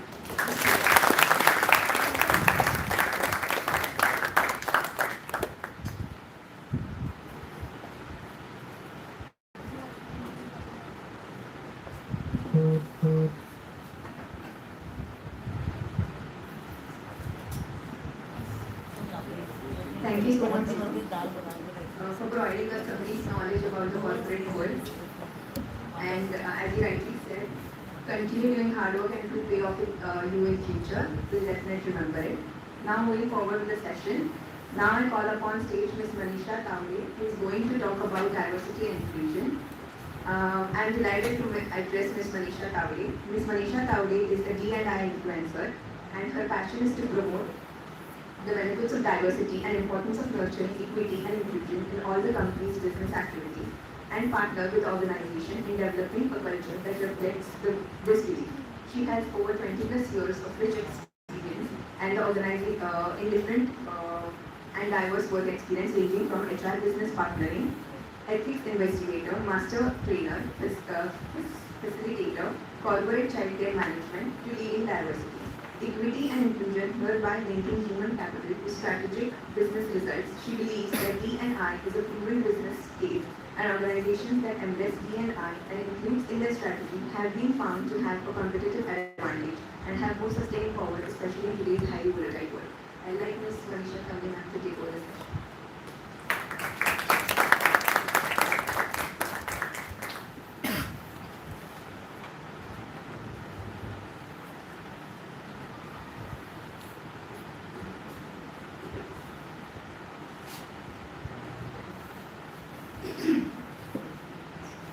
Everybody. Will we need a 5 minutes break? No? Sure? Okay, great. Well, I don't feel uninclusive because I know that until you're giving a fabulous presentation. I just wish my college had done 5 minutes. But then we came from a generation, where probably I wouldn't say that my professors were at fault. It was not a trend. It was not something that was thought was needed for the students that passed on. But the students some simple, valuable lessons, and I hope that you all take it. I didn't see you all taking down notes. I think kids, should be taking down notes when you have sessions like this. And I know you all are digital generation. It is recorded and you probably I will go through it. But sometimes writing with hand helps, right? So, and this you take also to your corporate world, because when you're going for trainings or being called for guest lecture series, always ensure you have a small notebook, so that informally your guest says something that will be valuable. Okay? I just thought a small input from my side, from my learning also, right? So, welcome to my session. It's about diversity, equity, and inclusion, and I think it's the next step. It's part of what our guest speaker first spoke about. So when I was told to take this session, one thing the professor told me, tell a lot of stories, right? Stories that are happening around the world. Because the word diversity is not something that was coined by corporates. It's something that great visionary leaders picked up from nature, picked up from successful organizations that implemented it, picked up from countries. So I will in my session give a small story, and so how do you have to say it? So used to. Okay, no issues. Okay. I'm so used to fidgeting and looking around me, so okay, that's good. No, that's okay.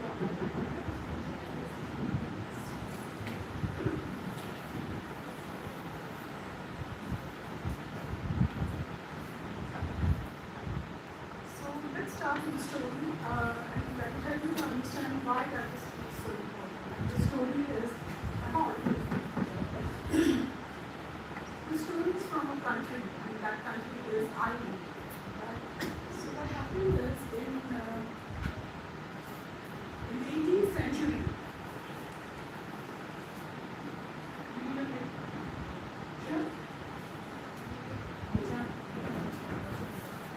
in the 18th century, Ireland was introduced to a crop, and that was potato.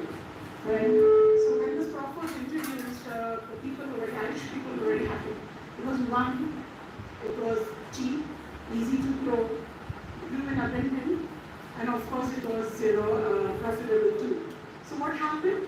When something is very easy to grow, something is very easy to acquire, you start growing that in abundance. And that's exactly what these people did. What they did was, everybody started growing this potato. To the extent that, more than, especially in the south and the west coast, more than, it became like the staple food. Everybody was just growing potato. And in doing so, they made a small mistake. And what was that? They grew the same variety of potato. That was the same genetic make of potato. When, in the conditions were fine, everything was okay.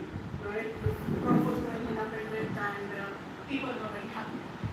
One fine day, there was a viral attack. And because the potato was the same genetic group, it couldn't succumb to the virus. It hit the roots, the leaves, the crop, it started destroying. It spread like a wildfire because everybody was growing in their farm the same variety. And then that led to the great famine. Famine, which was called as potato blight, it was known as date blight. Can you believe that it took the country more than 5 years to come out of that famine? Millions lost their life kind of starvation. Millions fled the country. More than 20 to 25% the population was lost, that's what they say. All because they accepted homogeneity. They accepted homogeneity looking at the short profit that they were going to get because it was easy. Basically, let's look at another story. And this story is from Peru, about a civilization called as Incas. You know what about the Inca civilization? Right? Like our Mohenjo-daro and Harappa civilization. Incas were also very smart and rich civilization. Can you believe that they had more than 200 to 300 varieties of potatoes? For every season, there was one option, 2 options, 3 options. Right? Incas definitely didn't, civilization definitely didn't wash up because of starvation. What does this story tell us? These 2 stories tell us that if you accept homogeneity, if you are homogeneous, you accept things that are like you, similar like you, your gain is there, but it is short term. If you accept difference, you accept diversity, right? You can stretch yourself, you're more flexible, and the game is more long-term. This is exactly what one of the lessons that leaders have picked up. I even Mr. J. Ivan Miller, he was not spoken. He was one of those visionary leaders, and I was fortunate enough to work in this company. There was Cummins, which talks a lot about KNIs, power lines. The story that I told about the fairy or the impasse and the hybrid tells you a very important lesson to learn. This is what also our sports team kept on reiterating. Accept diversity, accept changes, accept something that is different. Come out of your comfort zone. Organizations today are just valuing that. Because in a volatile world like this today, where things are very agile, things are fast moving, if you are not diverse, then you're doomed to what's going to happen? If you're not going to accept things, people around you are different, if you're not going to accept career choices that are different, what will happen? Any answer is okay. Don't ever feel that my answer will be wrong and people will laugh at it. Remember, you at least had the guts to say, the rest of them don't have that. Okay? So it's okay if your answer is right or wrong. What will happen? From a corporate standpoint, they will have to shut doors very fast. And from the employee, so will be my career. Okay? So this is why visionary leaders started looking at diversity and equality. So around, it's as early as just a decade or two, where organizations started focusing it more visibly and even creating specialists like us or departments which can handle this and partner with them with the DNI journey. Okay? So let's begin. Before that, some statistics, because you all believe in sums and numbers. So let's look at research.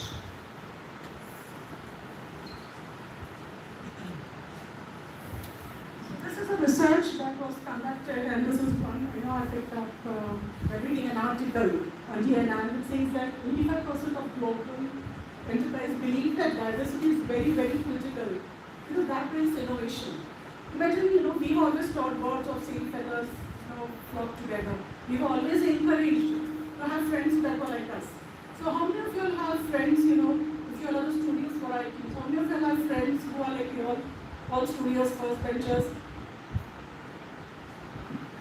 How many of you have friends who are backbenchers, or some who don't attend college, some who are working, or some who are diverse in the group? मैं photo निकाल के मांग रही हूँ. So what? You all have friends who are different? Right? Can you give me an example? How different? If that's so, I'm very happy.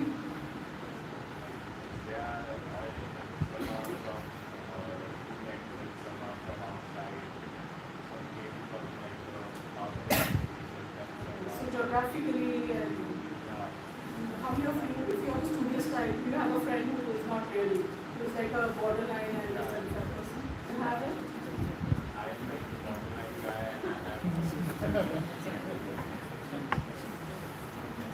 Who knows, one day you find it is probably something so big, that, probably one of those are still doing routine job, but we would probably shouldn't do. In our generation, we have this. Unfortunately, but we were taught that you have to flock with same feathers. So if you are a front bencher, all our friends were, and I'm here was my colleague mentioned here, all of us were same. Our likes, our dislikes, everything was same. We felt that that was the best. Our parents also encouraged us that, padhai achhi karti ho, so your friends should be also good. Right? So good that this is it. But that's exactly what it is. Have friends that are diverse. Because like Uncle said, few years down the line, you don't know who's going to help you where, or who will get out of the collector network. Right? So statistics shows that to foster innovation, when you think differently, when you have people who are different than you start having, there's a problem, there will be more and more solutions, right? Because you think innovation. So organizations need innovation. And where the innovation will come from? Other people who think differently, right? So for example, you have an organization that's selling a product, and this organization is in a country where there are no deserts or there are no snow-capped mountains. You think the organization will be ever able to sell their product in a country probably which is geographically very different from what they are. It's not going to happen, right? So, or even if it needs to be sold, what are the requirements of that region? Who's going to tell you? Only someone who's from that region, right? So to lead innovation, to make innovation more stronger, you need people with rights. The research shows that 85% of organizations believe innovation is fostered when you have people who think differently. 79% of companies believe that diversity initiatives have a positive impact on company culture. I as a DNI leader have also experienced this. In one of the organizations, we had recruited people because we all include diversity and not only gender, beyond that. We recruited a big group of around 15-20 from a particular region in India. But once they got recruited, after some time they started leaving the organization. And why was so? What do you think would be the reason? Because despite the good intentions of the leaders to recruit and hire people who were different, their employees around were not sensitive to it. So they were asked questions, like तुम Chinese हो, तुम लोगों को साफ दिन सब खाते हो, and मतलब तुम क्या नेपाली वगैरह हो या तुम ये करते हो वो करते हो, which made them feel uncomfortable. So culturally, the organization still had to go way ahead in sensitizing its employees to accept people who are different and people different. These people were as Indian as you and me.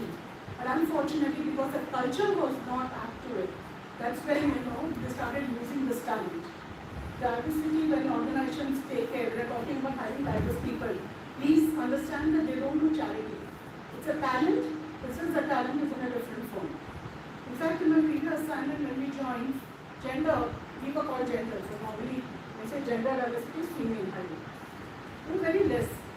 Not because the organization didn't want, because culturally the manufacturing setup, females were not there. They were very less not there. And the organization was focused on gender hiring. So it's very important. And then for that, it was the learning that started, because when the females came in, there were naturally a lot of issues, because the male members were not sensitized on how to work with this talent. The females also had problems, enough washrooms were not there was no female doctor.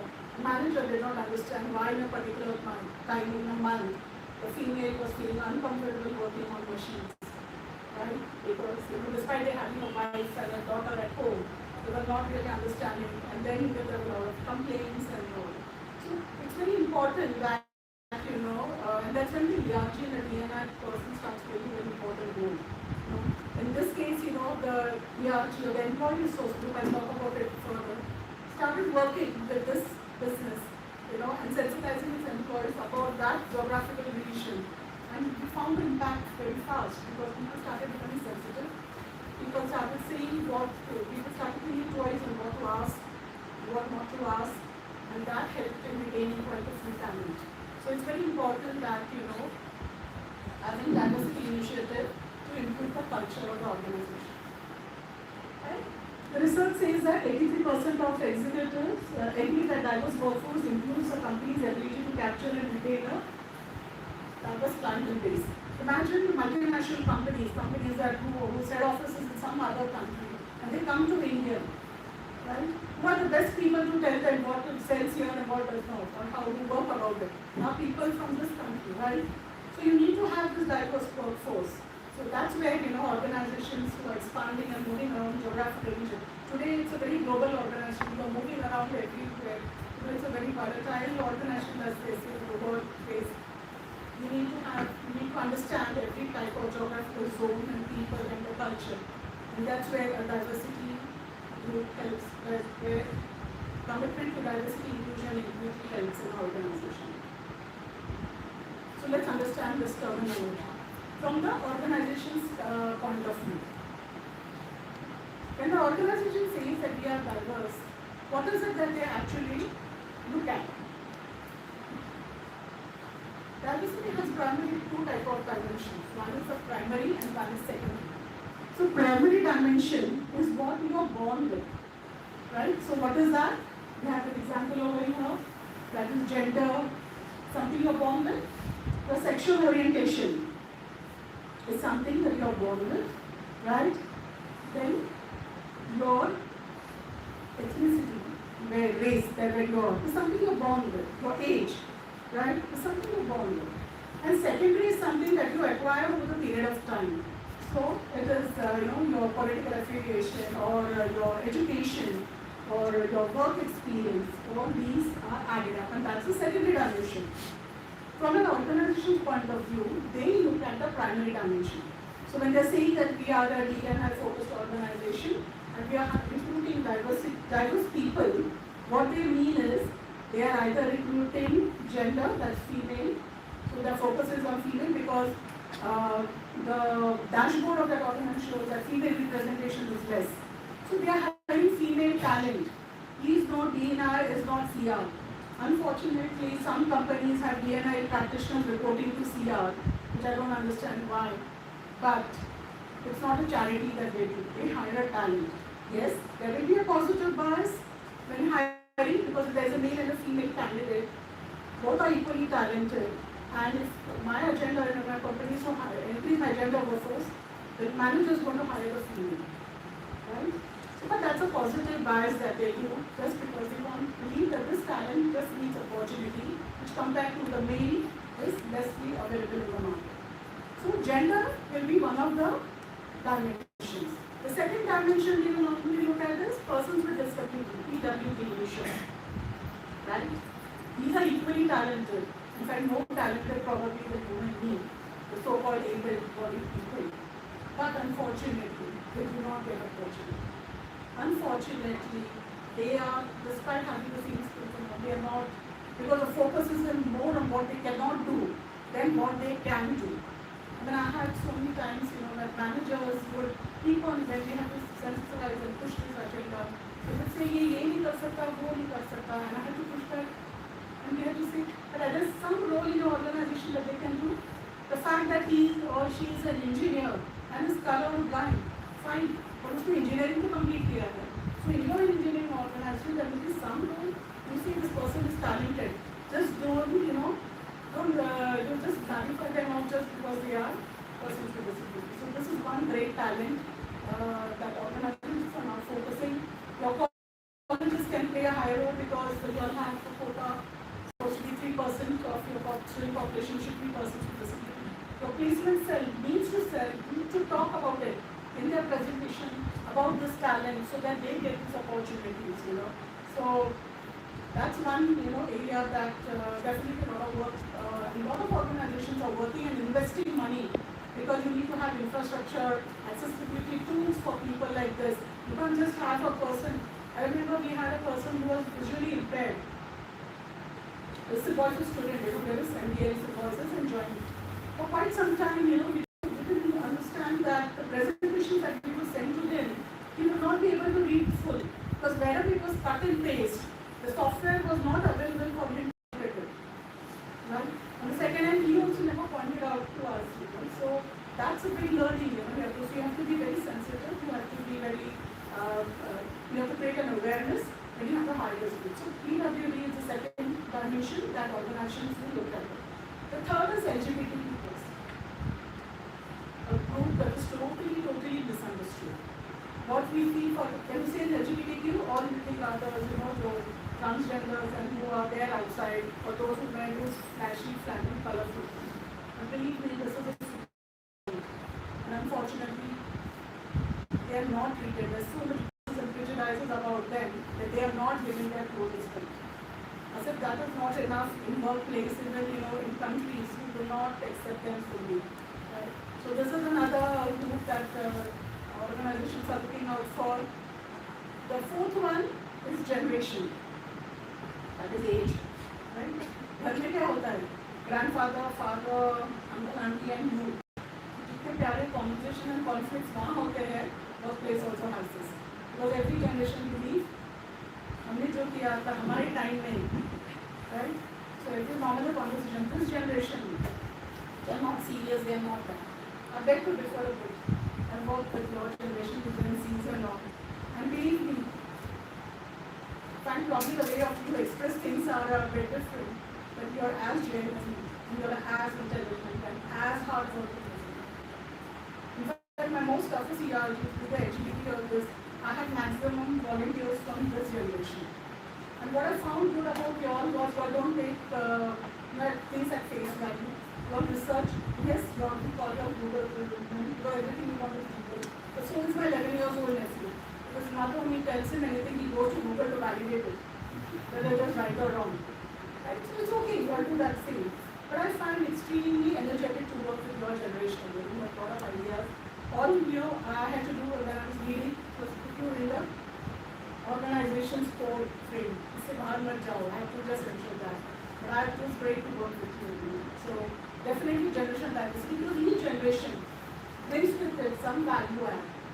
And the best way to create innovation and wealth for the organization, and all of them work together. So there's a lot of learning and unlearning that needs to be done. But don't go with biases and prejudices that, yes, bosses will always be like this, the super managers will always be like this, and neither will we always tell the managers, start unlearning also from this generation. So definitely that's one ERG that they focus on. And the last one is ethnicity or culture. Because in a diverse organization, the people come from different geographical regions. Our country as diverse as ours, right? There's a difference in the way dialect, the language that we speak. Punekars speak, they speak with Marathi. The people down, further around them, they speak their Marathi is not as good. This plus small things that lead to unhealthy environment or conflicts in the organization. You need to understand diverse culture. If you don't understand, learn about it.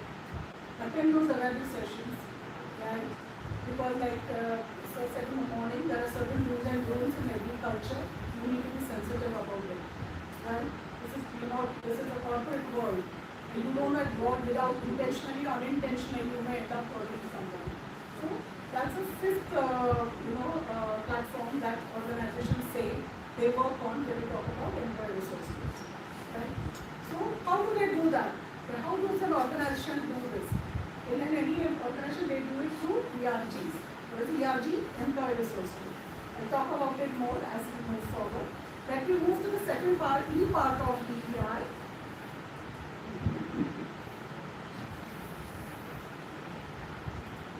This picture tells it all. When organizations say that they are equitable, they are equal, organization needs to be more equal. There should be more equity than equality. Because it's not the same fit for all. You can't have policies and processes. That will be same fit for all. Because we all are different from each other. Right? We all are different. We all are different from each other. And I think the voice is pretty loud. Should I talk without mic? So we all have to go with this. So where this equity comes in the policies and process.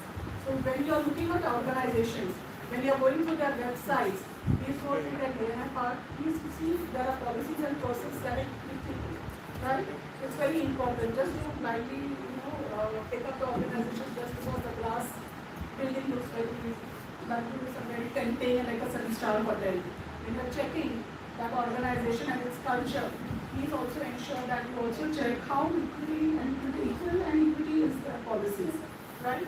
So that's exactly what organization means when they say we are focusing on the E part of DEI. Any questions so far? You all with me?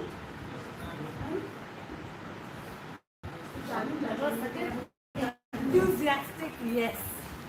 Yes, ma'am. The whole idea of having diversity is sorry, what it is that today's time, unless you're really sensitive towards people around home, please ask that question because she could answer the company she's working for. It's always a combination to have. And the only good thing I can continue is that in our thing, it's good because our kids come from various backgrounds. Somebody from our state, from another state, I think that's good. That's good. And of course, as and when the government has the policy of having people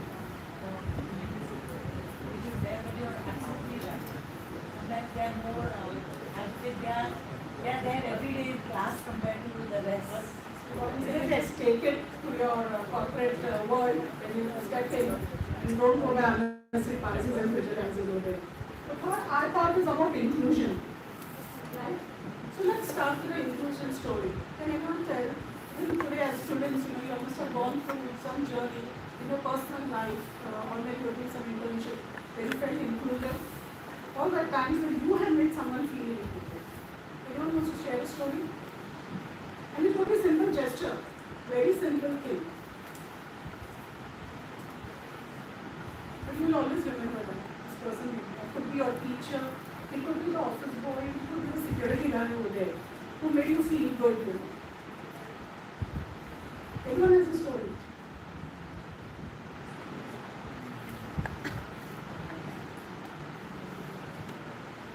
It could be even with friends, that you just went out of it or did something. You were staying in your PG. Yes? I don't like to some inclusion, but my friends and I always talk to who is our teacher, and we talk about our state,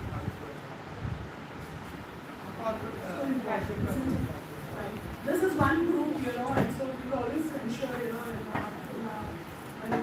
that we thank these people, our security staff, our cleaning from washroom, right? So important. Have you ever said thank you to them? I'm not saying security though, like, and all, but just say thank you. I spoiled it, thank you, you cleaned it.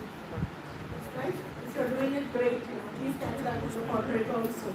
Because these are people who work, your cafeteria person, right? Just a simple gesture where you make them feel. And somewhere where you have made someone feel inclusive. Anyone, what about the other part? Someone made you feel inclusive?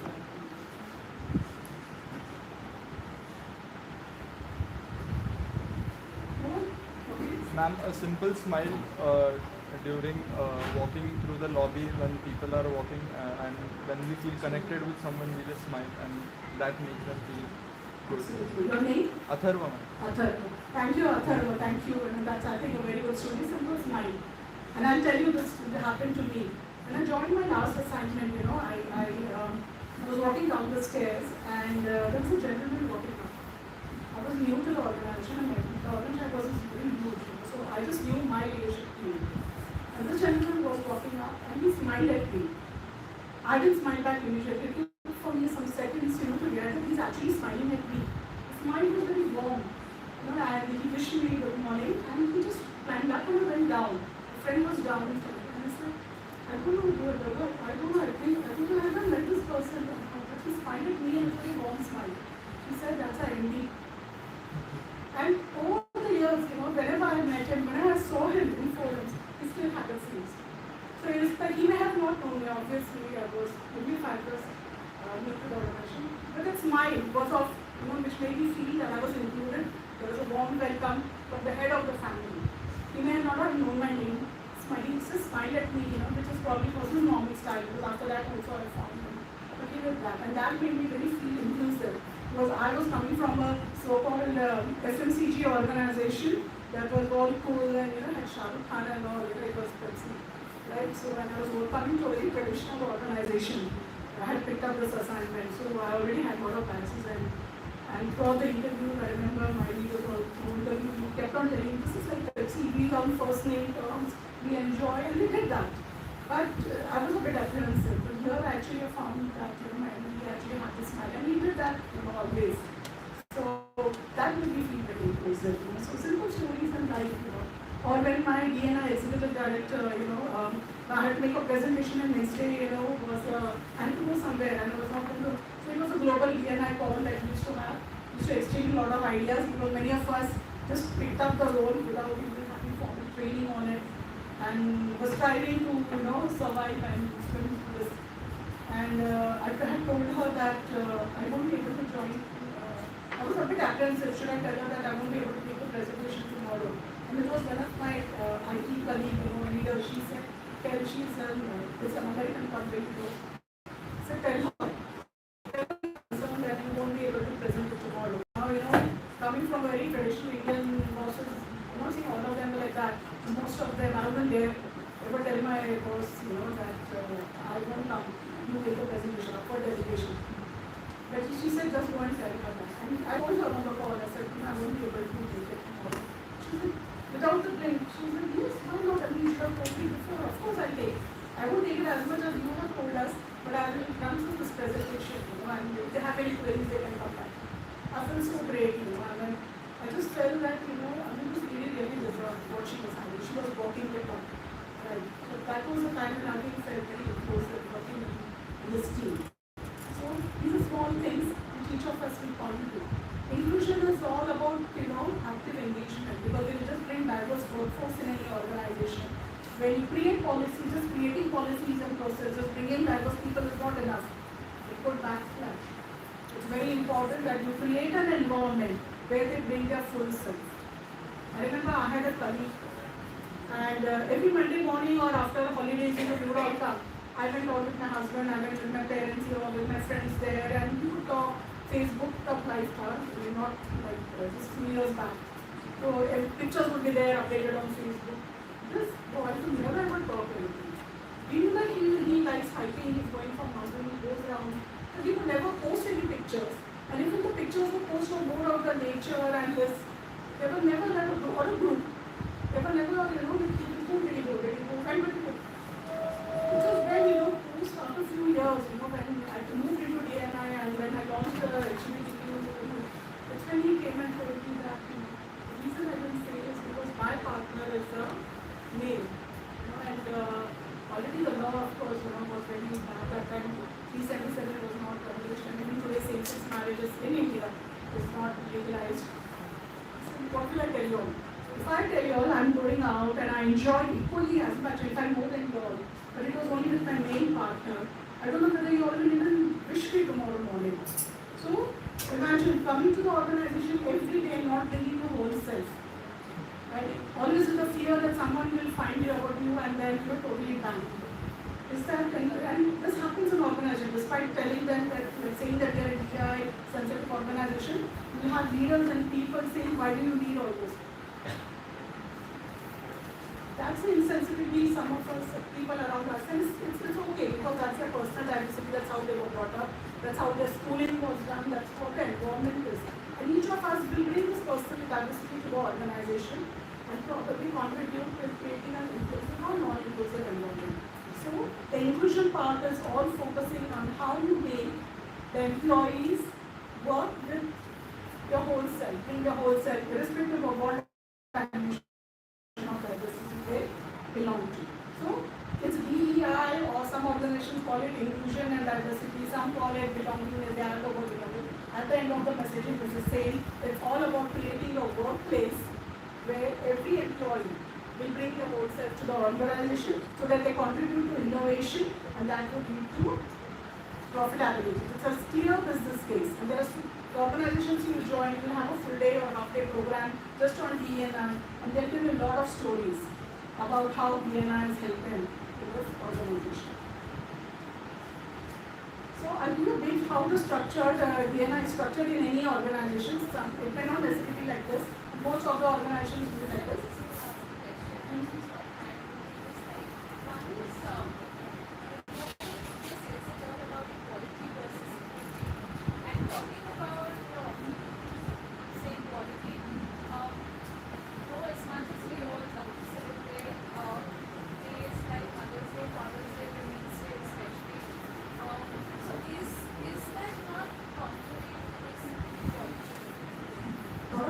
Questions have been asked by our own employees.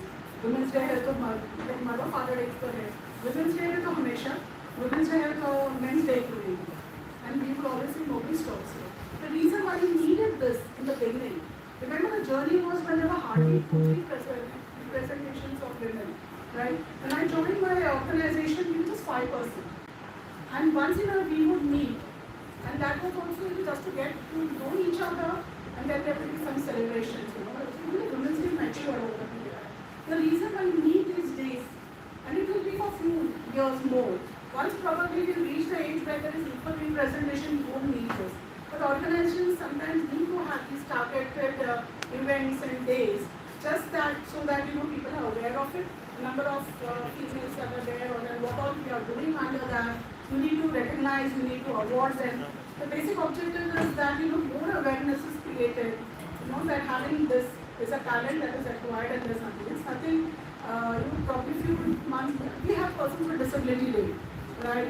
It is there, right? LGBTQ India June, the Pride March is there. Why do you need corporates going around and telling the world? Because you need to tell the world that both the LGBT community and the world outside that these organizations are inclusive, these organizations are participating in it and are welcoming people who think or sexually oriented are different than you. So you need to have these celebrations, and probably a few years down the line, you may not even need this when it will be an easy transition. Today it's not as good.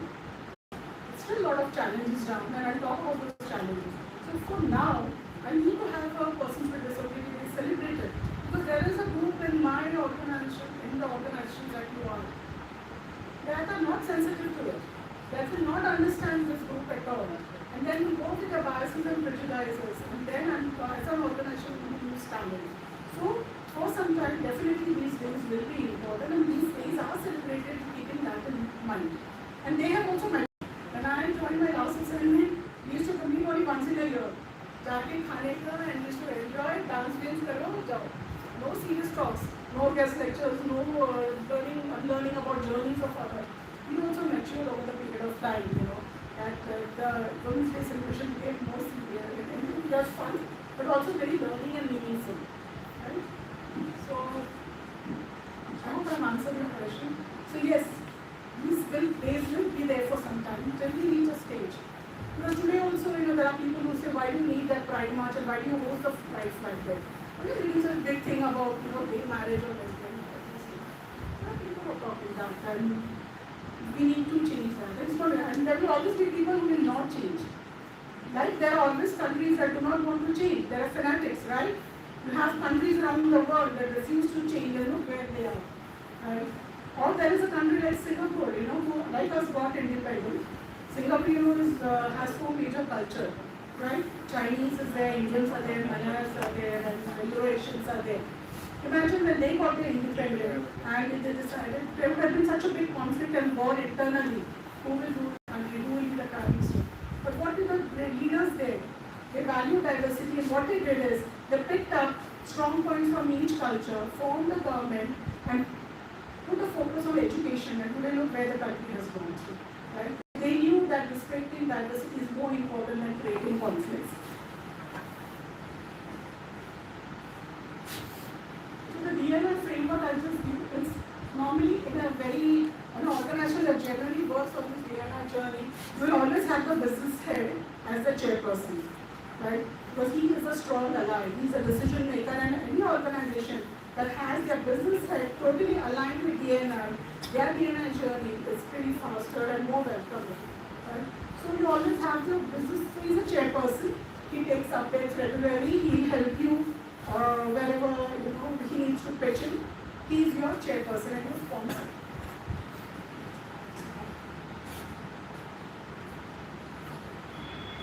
Then you have the ERG sponsors. So ERG sponsors are actually leaders. So many times they are reporting directly to the chief business head of that country or the organization, and they are your sponsors. Because they are very tied up, they also have co-sponsors, and normally they choose the second generation leaders, the next generation leader, who will replace them. The reason, and if you are a smart manager and you know that your leader in fact lacks some set of soft skills, that need to be groomed. Many of times, they send you to these ERGs so that take up these assignments to improve their soft skills. So you have co-sponsors, which are second line of leaders. Then you have ERG volunteers. Any one of us can be an ERG volunteer. So when you now join the organization and you're going to, if they have a DNI, go to the website, they will have a lot of employee resource groups or business resource groups as they call them. You are welcome to be their volunteers. In fact, they won't. This will also help you to groom your soft skills, because you're going to work on assignments with people whom either you don't report to, and with people who are very different from your thoughts. The common thread is that you're part of that ERG. So it will help you to groom your soft skills a lot. So, if you have an opportunity to join these ERGs, and they do wonderful projects. And then, there are function heads. So if you want to ensure your security system, your admin system or your security is DNI sensitive, then you have these function heads whom you need to work with. Or there is a project on maternity, paternity leave. So you're working with your HR team, or there is a project on recruiting females in the security system, the security staff. So you need to work with your security leader, your safety, your environment, or the health. You work with your health environment leader, or your doctor. You work with your doctors. Is your form DNI sensitive? Is your form sensitive? Where it is not only Mr. or Mrs. What does a transgender do? That transgender is filling up their medical form. So you work with your doctors also. So these are people you partner with. And there are of course consultants and vendors. Today there are so many of them who are specialized in these dimensions that can help you also too. So as a DNI leader, you work with all these people. Right? Your reporting could be either to the HR or the CR leader, or in a very mature organization, to report directly to the business leader. And that will be the best if you are reporting to the business leader or your DNI global executive if it's a multinational, because then things are faster. There is a lot of unnecessary bureaucracy also gets deleted. So it's always good to have this. The DNI leader is placed in the leadership team, or at least reporting to a directly. Right? So this normally is a structure. Some organizations may not have some of these, may not have sponsors, but they have just a volunteer. Some will have co-sponsors only. So every more or less, this is how a DNI is structured in the organization. Right? Any questions on this? You see, most organizations have a structure. Yes, most mature organizations. So being mature, even in a journey, you'll have an organization that will probably follow consultant first, then they realize it may not work, or it may work, or they may then realize, okay, there's a lot of work to do, so let's have a dedicated person who will just handle DNI, right? Or and then you have ERGs. So not necessarily all 5 ERGs. Some will say let's focus on gender only. Some will say let's focus on gender and persons with disability. So it depends on what is the business strategy of the organization, what is it that they want to focus on to begin with. Some may just roll out all the 5 ERGs at a go. So it depends. That's a decision and a call which the leaders make. So an HR department will have to. So normally a DNI person ends up from an HR department only because we're human resources. Right? So like in my own journey also I was in HR. So it's not assumed. But I would love to see a day when a non-HR person actually leads DNI. And there are few now, but most of them have HR background. So they come from HR. That's why they end up either reporting to the HR leader, or in some cases they directly report to the program head, but report directly to the HR. So we have all combinations and combinations in this. Or sometimes directly to a global DNI leader or someone in the leadership team. So that's how it goes. So let's look at some benefits. As I was talking, I was telling you a lot.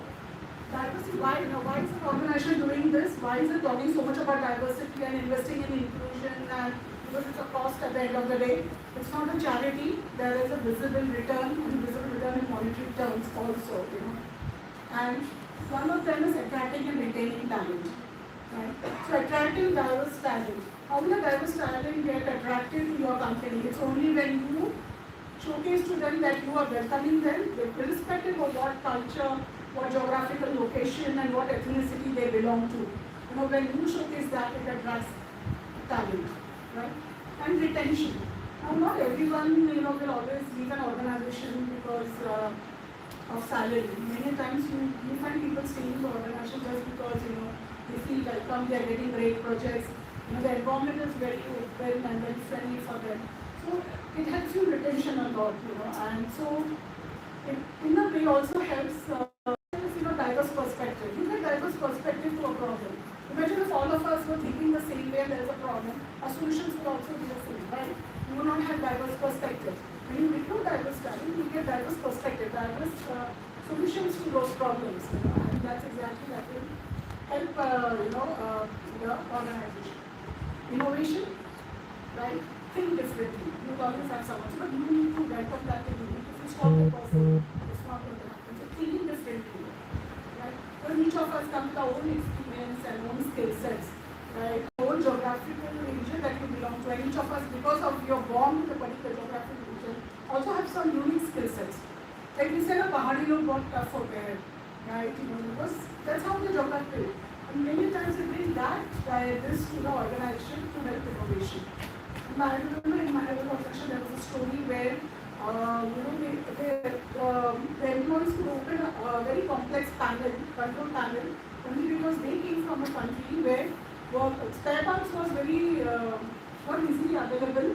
So all they, so they were used to work with pliers and wire, and they could make complicated parts work. This person, they use the same thing to open the control panel, and it not only saved the organization a lot of money, but they also got an award, for this innovative and new business. So what I'm saying is that your personality diversity also contributes a lot to the organization. Many times when you're sitting in a recruitment like you may not be 100% matching the job description, your technical skills, but if you have the attitude and you have the passion and the willingness to accept and change and to unlearn and unlearn, and if your interviewer catches that, they will rather choose you over someone who is just technically 100% sound but just lacks passion, or they may feel will not accept anything that's difficult to change. So that's very important, remember. So, innovation, and that's the reason why organizations are now working on having diverse talent. Contributes to employee engagement cycle. So if you see the employee engagement cycle, what was all there?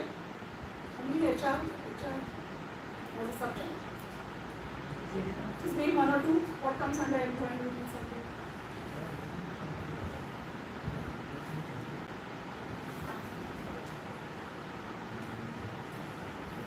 Even you're joining an organization, right? Recruiting, what more? Name one or two. Okay? So you have development, performance appraisal, some ad reward and recognition. Google करो इसके बाद you find a nice diagram of different variations about what are the employee engagement cycles.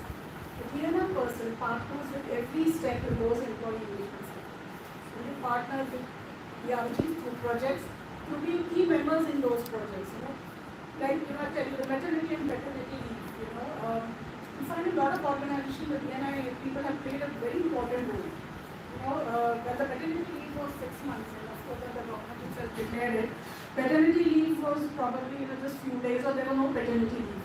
So it is because of people like the DNA interventions, where they equally said that it's equally important for a male member to be there when his wife is delivering. So paternity leaves were introduced.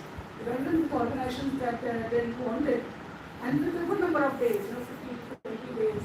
They're not Google and all those organizations. Sorry, don't keep on comparing. One thing you also keep on is Google nahi hai ki humne kyun nahi kiya. Please understand the businesses that you will join will be very different from Google. So stop comparing all that. But yeah, they will do that. Or your policies, your health insurance policy, will it have partner in it? Will your maternity and paternity leave only say spouse, or it will also say partner? Will your invitation say Mr. and Mrs. Probably invited for this function? Or will it say your partner? Right?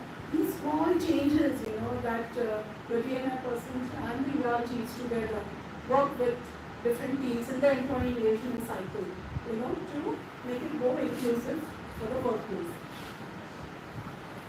And health environment.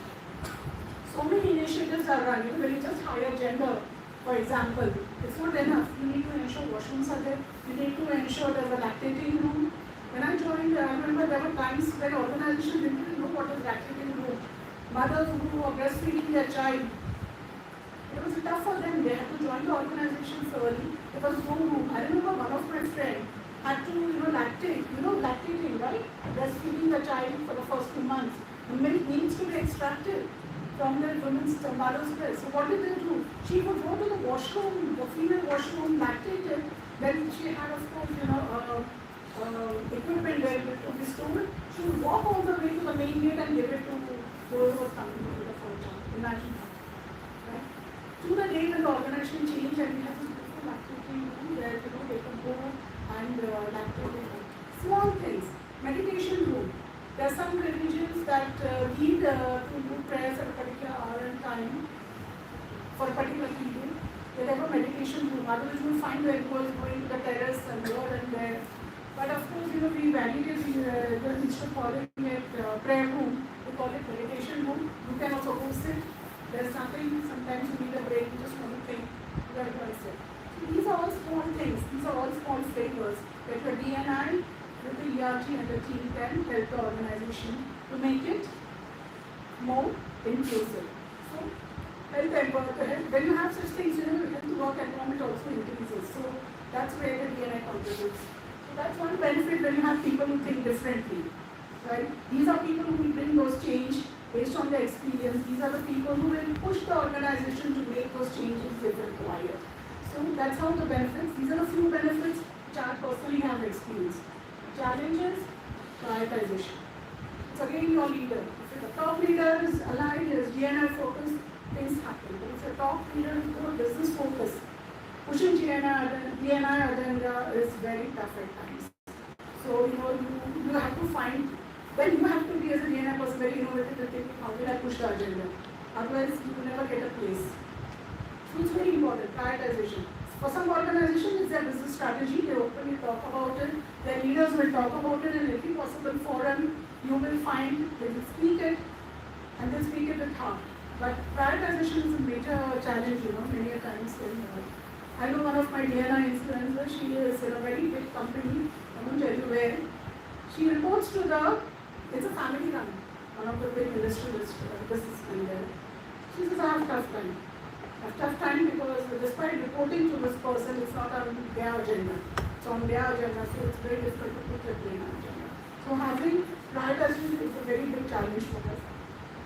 Leadership by even visible involvement. So there are these leaders, because we are diverse, we have diverse leaders. We have leaders who will say, yes, true. But why are you participating? Why are you not participating in it? They don't have time. Right? They don't know.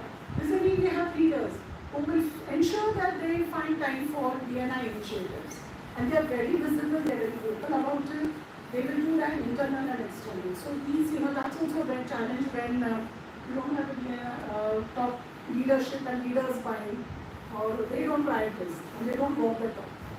Mindsets, all are different, it's but natural, My take on DNI, your take on DNI is going to be different, on diversity. My understanding of LGBTQ, yours will be different. But it's very natural. So these challenges will be there, and that's where a robust plan on creating an awareness is an important strategy in India. It's an important initiative that take on. And in some cases, what it refers to is ensure that sensitization is done so that people at least understand what the subject is and then react. So definitely mindsets is a big challenge. Consistency. So it's all enthusiasm. Yes, we have rolled out and we did this, that, and after a few months, you hardly find. So this was one challenge even I used to face. Whenever I launched, we requested volunteers, you would have 70-80 volunteers. Right? And after a few months, you would find only those 10-15 who are actually working. Rest of them, most of them, sincerely didn't find time and they would come to us and say that, okay, I'll come again. Some of them did it because participating in a DNI was a work objective where it was just considered as part of your performance. So what they would do is, they'd say, I'm part of this ERG. Right? No stakeholders, manager also don't bother, actually you're part of ERG, okay, good, finish. No stakeholders feedback taken, and suddenly you would see this person, where the manager would talk great thing of this person, does this, that, and you would be like, I've never seen this person anywhere in any of the programs, and how come you're saying that, he's, or she was working for the ERG. So, yeah, that is important. So having those consistency. But again, that's a challenge with the ERG sponsors and the leaders play to ensure that consistency is maintained. Then innovation is maintained in whatever events and events that you organize or whatever changes that you are bringing. So that's another challenge. But yes, it's getting volunteers and the right to volunteers, like leaders, right? Because some leaders like good morning, are not refused to unlearn. So while learning is important, unlearning is also important. Then very rare you will find a leader coming and saying, I don't know what this is, but I'm supposed to lead it. You tell me what to do. And there will be few who think, okay, I am the leader, I do it, and this is how it's going to be. So that's a big challenge at that time. And budget constraint. I have worked with minimum and the maximum budget constraint. because it's not in the, that happens only when it's not in the priority of the organization. So you have minimum budget, but don't worry, we can do that. We can do some good initiatives with the minimum budget. But yes, budget constraint is there, especially when you want to hire vendors, which are very costly and things like that. But yeah, budget constraints are there. But you can still make a great initiative and engagement program for the budget. Yes. Any questions on this?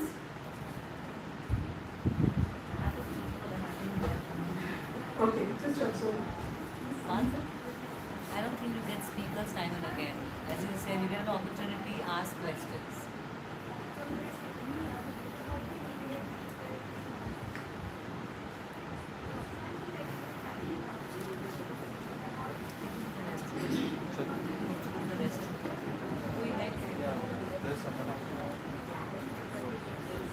See, when we say DEI and creating an inclusive work and helps in retention, doesn't mean that we'll always be able to retain everyone, right? So there are 15,000-20,000 people. You're not going to sit and it will not be physically possible also. But at least it is much better than just leaving the organization. If your employee just leaves the organization without giving you any honest feedback. So what happens at times we have done is when we have gone through the exit interviews, and then you actually find out why the person is going. If it's something that you can work with, it's something that you can help, definitely the organization will do its best to retain the talent. But yes, there will always be some percentage of retention exits in the organization. But if you, like I told you, the geographical, when we hired a person from those geographical, and that organization actually got to know, that people are leaving because of the behaviors, how people were treating them. They were not treating them as Indians. They were like, are you from Nepal and do you eat this and do that? They were focused on that. That's where, the ERG that focused on the culture aspect, created a beautiful program and made the full location and organization run through it, and people participate in it. And that helped because they became more aware of what was their mistake, what they were learning and unlearning. That definitely helped in retaining, at least some of the talent. It's not at 100%, your people are going to leave the organizations. But it is at least, what the market rate normally shows on an average. That much exits are always there. So, what is your role? Now, as an employer, what will the employer do in a DNI? Make DNI part of a business strategy.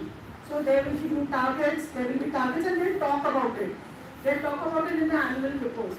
So, friends, when you're joining an organization, go through the annual report. I'm not saying go through every page you may not understand, but go through the pages that talk about the human strategy. So, about the HR, about policy and processes they talk. When they talk about the sexual harassment reporting, that's a POSH Act. Prevention of sexual harassment reporting. We'll talk about DEI. Under DEI, what do they talk about? So read the annual report.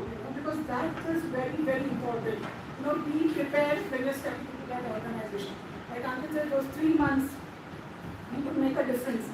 In your onboarding, if you're telling what you know about DNI, obviously the leader is going to remember you, or if you will talk about that you have read the annual report and able to ask sensitive questions, the leader is definitely going to remember you. So do read the annual report and see if DNI is part of their business strategy or they are just saying it for the heck of it. Leaders has authentic commitment, and these leaders are very visible. They will talk about it at every opportunity. They will participate wholeheartedly. So as employers, this is the responsibility of the leaders when they are implementing DNI, that their commitment is authentically seen and visible to its employees. Right? Not only internally, even the external world should see them as a strong DNI ally. Walk the talk, it's the same thing. Don't say something and behave in some other way. Targets and checks. So you need targets and checks, at least for gender and persons with disability. It's more of a dashboard, just to keep a check, because you will have some aspiration as an organization. You will say that we are moving from 5% representation to say 40 or 50, and this is how. So you need to have those targets and checks. You can't do that in some of the dimensions, but in some dimensions they do need target and checks for the DNI initiative, especially in hiring. So that, it's like a tag, where the managers are participating or not. Otherwise, I remember in the gender journey, managers would refuse to take female CVs. Any CV that was female was discarded. So it is the HR who actually have to sit with the managers and insist that why are you discarding the CVs. So that's that important. And visibility, I said internal and external, so your social media, Twitter, they comment on Facebook, the organization's career page, they will talk about this a lot. Even the job descriptions will be very sensitive. You need a job description. LinkedIn, I don't know how many of you all will go and you will read a job or it's a description.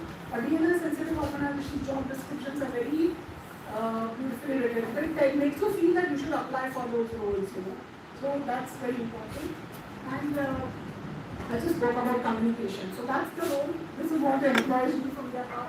As an employee, what you will do is understand the DNI objective. What is it under DNI that the organization is striving for, right? And how it is linked to the business and its profitability. Why are they doing it? They are doing it for some reason. They are doing it because it's a strong business case. So understand that. And onboarding is a time when you can tell, because the leaders meet you during onboarding. Feel free to ask them those questions. You educate yourself, right?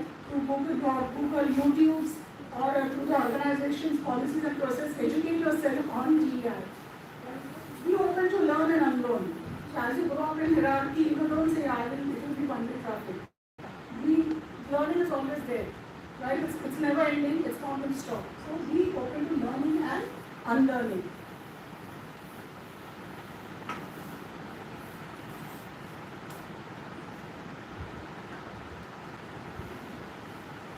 Be actively engaged. That's the first step all of you can do. So when you join the organization and you find they have employee resource group, join them as volunteers.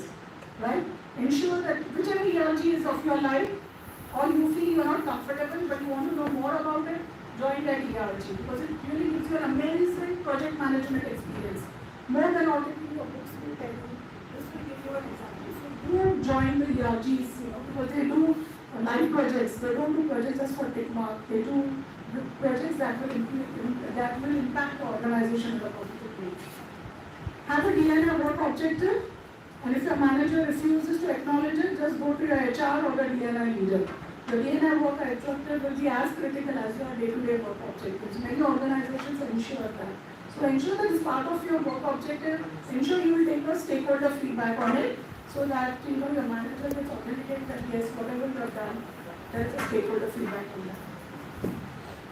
And be alert. Be alert, be sensitive.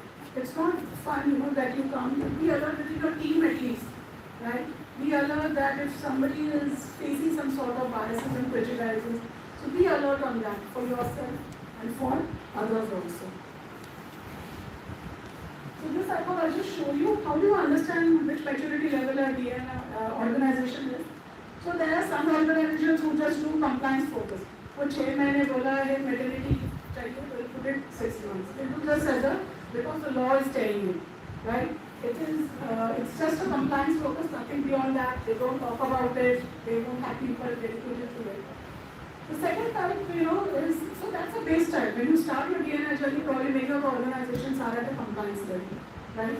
The second part is a program sector. So once in a year, do these days, Persons with Disability, Women's Day, and June month, LGBTQ Day, do that. That is enough. They just do that and finish. Fine, there's no harm. Some organizations are at that stage. The third level is when business leaders start owning it. When your business leaders start talking about it, are participative and are visibly participating about it. So that's the third. Every organization that is in the DNI journey aspires for the fourth level.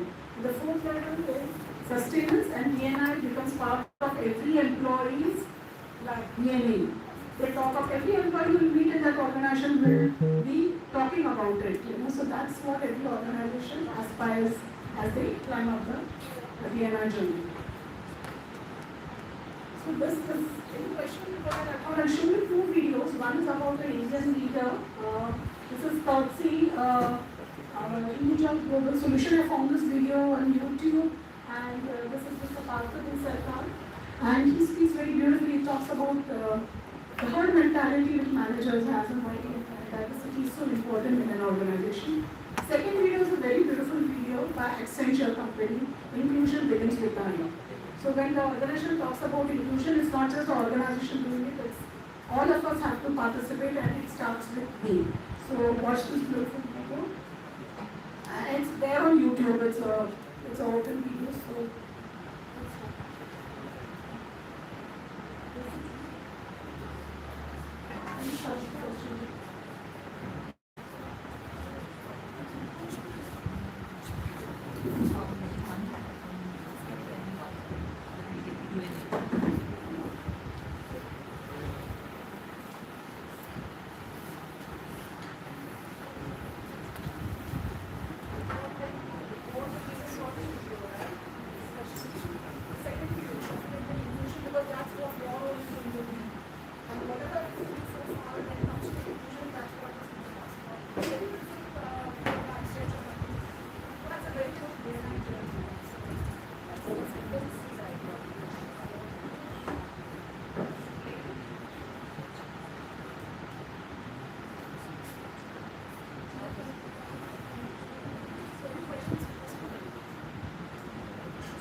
belonging, that we have people who look like me, who walk like me, who talk like me, things like that. Do you also think that a lot of it was subconscious, unconscious rather? Sometimes moving on towards being sensitive, but no one was questioned. So therefore, that belief continued. Well, there is a word, it's called word impact. And exactly what you said. Again, you don't bring a diversity in the workplace. That workplace is not an effective workplace. Right? You need diversity in the company. If I were to hire a manager and do things like me, then believe me, it would be a much poorer organization. Because I look at things in a very unique manner. I look at things in a very logical fashion. But the word is not just about logic and unity. It's about, it's about emotions. It's about, so I've always tried to hire people.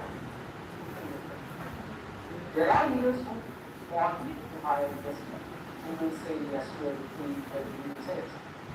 Those regulations are different than regulations. My leadership style has always been that I do that directly with you, and I want to do it. That's how the people that are going to get on the organization. It's needed some culture change. It's needed to show the mirror to them. And this is what management capital is. And if you think like this, one, you can accept it. You will need a lot of time. And that's how it is. That's all we do. And all we do is put on your level. This is the kind of way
Ask people and ask the right people.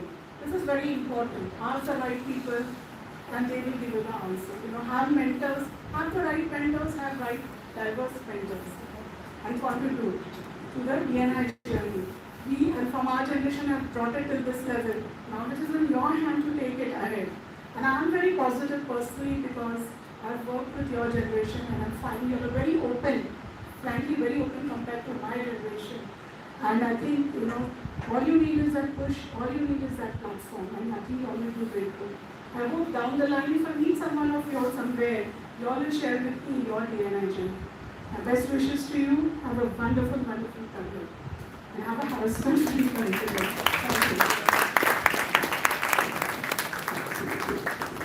Thank you.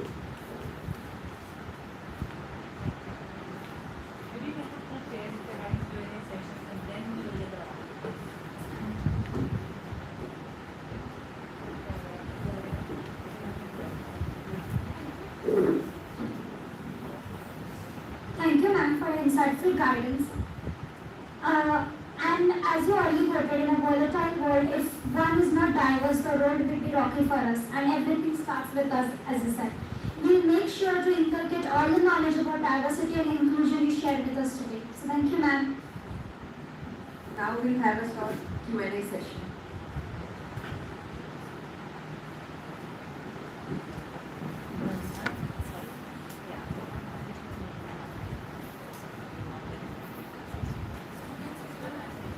Questions?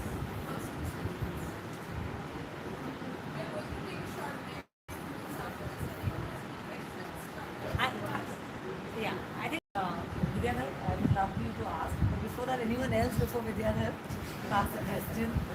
You don't smile because he's asking. You're not. That's the difference. So anyone else wants to take it? My question is for Ankit sir. So do you got a chance to work personally with Dr. Subhash? Sorry? Do you got a chance to work personally with Dr. Subhash? For about 6 months before I left, I was working with Dr. Subhash in the Goel. I was handling so Dr. Subhash, because I was handling 250 crores worth investments. So I had a direct reporting to him once a month, and especially on the real estate side, because when we were building schools, we had to acquire real estate, and that was a division which he used to look at personally. There was no deputy reporting to him for real estate. It was an implementing activity. So, that is where wherever land was getting acquired and stuff, and the whole business model of the school was approved by him before that investment of about 30 crores per school was done. So that's when I was reporting to him personally. What were your learnings by working with him? It's a very good question. The reason why is because we as professionals, okay, people who are into jobs, okay, we think very differently from promoters. Promoters are people who own the business, right? Somebody who runs a business versus somebody who goes into a job. What do you think is the main difference? What do you think? Single most differentiating factor between a business person and a person who has a job. So the job person works under somebody. That's a characteristic. That's not. That's what you do. That's not a characteristic. So what's a characteristic of the person? Risk-taking capacity. Excellent. So I was thinking about Vibrant Gujarat, right? So Subhaji had asked me to go and do that session with and get Vibrant Gujarat and do something. So I got that done, and that was my first meeting with Subhaji. And that meeting was 1.5 hour meeting where after signing off Vibrant Gujarat, boss was coming back to Mumbai, and I was staying in Mumbai, but I was posted in Ahmedabad for the last 14 days because 2 weeks I had to be. So I was supposed to come back. So I said I'll take a flight or something subsequent. But he had come in his starter plane, and he said, "Why don't you come along?" I said, "I don't have a ticket. I don't know how a charter plane works." So they can. It was a 20-seater charter. So he said, "Why don't you join? We are only 4 of us." And at that time, HR head of the group, the chairperson, my CEO, the finance head of the CFO of the group, these were all the people who were there, and I was 28. I was nervous as hell because you don't sit across Subhash Chandra Goel and speak to him, right? And my CEO, I have immense respect for him. He has made me who I am. Some of my bosses have really contributed to me. He made me sit opposite to him in the plane. And one of the best lessons that he gave to me, he was telling me about a story of a government tender that he had done, and how, because he was facing an issue here, he picked up some other business and made sure that it still remained profitable. So, the way he took risk on taking a business when it was not even profitable, because he knew that over the line and after the subsequent tender I will make profit. That risk-taking ability, when I saw it in front of my eyes, and I come from a business family, I couldn't imagine, what differentiates a Subhaji from, say, my father, who is also a businessman, right? That differentiation was that he could gamble and take a risk, and that's how he has made money. I mean, all businessmen make money because they take risks, and that's what differentiates. We are, some of us have that ability to take risks. Some of us take huge risks and sometimes perish also. But those who survive are called Subhaji, right? So that was the biggest learning I had. I hope I've answered your question. Thank you, sir.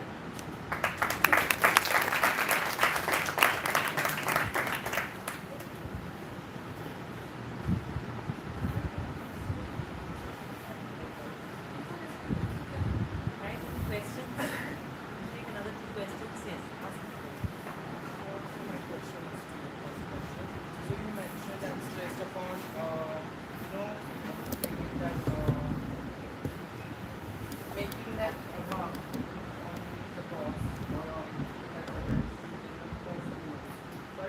how do we go about retaining that mark? So apart from performing our job, and also quite often it happens that we make the mark with people we work with in the community. How we can work on that? How we can work with that? See, while making a mark, if you are genuine, you will not face a issue. You don't need to. I'm audible, right? Yes. So I didn't. While making a mark, you don't have to fake it. If you fake it, then you will have a problem with living up to that expectation. But if you are making a mark, say with your brilliance, right, or your ability to do tremendous amount of research, or your knowledge, or your hard work, if you fake it that I worked for only 4 hours but I have shown 14, then if the expectation is being set at 14, you will face a problem later. If you project yourself as an encyclopedia on business or on brands, since you are interested in luxury brands, if you project yourself as a luxury brand enthusiast versus an expert versus an amateur versus a novice, all these expectations are going to have repercussions and expectations, right? In fact, expectations, if you don't fulfill them, then repercussions. So you need to make sure that you're not faking it. You genuinely make a mark with what you have, not with what the other person wants. No. Otherwise, you'll be on very slippery slope. I always say this that किसी चीज पे highlight मारने से पहले देखो वहाँ गड्ढा करो. नहीं तो तुम highlight मारने जाओगे और वो normal road भी नहीं है, वो गड्ढा है. So don't do that. That's a huge issue. So please avoid faking it. If you are genuinely, you have some capability with which you can solve a problem for your boss and make a mark, then do it. Opportunity आई है तो fake मत करो. Don't do that. You'll get caught. If your manager is worth the salt, will catch you within 5 minutes. ये झूठ बोल रहा था. Right? So don't do that. Don't fall into that trap. That's what I said. Be ethical. Be trustworthy. There's no point in short-term gains with faking, creating misinformation, playing on somebody else's credit, trying to give a wrong projection about yourself. And trust me, if you do this, you will end up faking it with yourself also. You will tend to believe that I am more important than what you actually are. And that is when you realize 5 years down the line, 10 years down the line, 40 ke ho gaye, you will not have a job. Because you have learned to fake yourself so much that you don't have any element left. क्योंकि तुम खुद पे काम ही नहीं करते, तुम्हें लगता है मैं बहुत ज्ञानी हूँ, बहुत कुछ आता है, इसलिए मैं कभी पढ़ता ही नहीं. I still spend about 2 hours every day reading up on new stuff, right? क्योंकि मुझे आता नहीं, right? अगर आप ये खुद को बोलोगे कि मेरे को नहीं आता, तो आप सीखने जाओगे. अगर आप खुद को बोलोगे मैं तो सर्वज्ञानी हूँ, then tough. That's why I'm saying don't fake it. Don't fake it with others. Don't fake it with yourself. People get into that trap. A lot of people you'll see, अरे मेरे को सब आता है finance.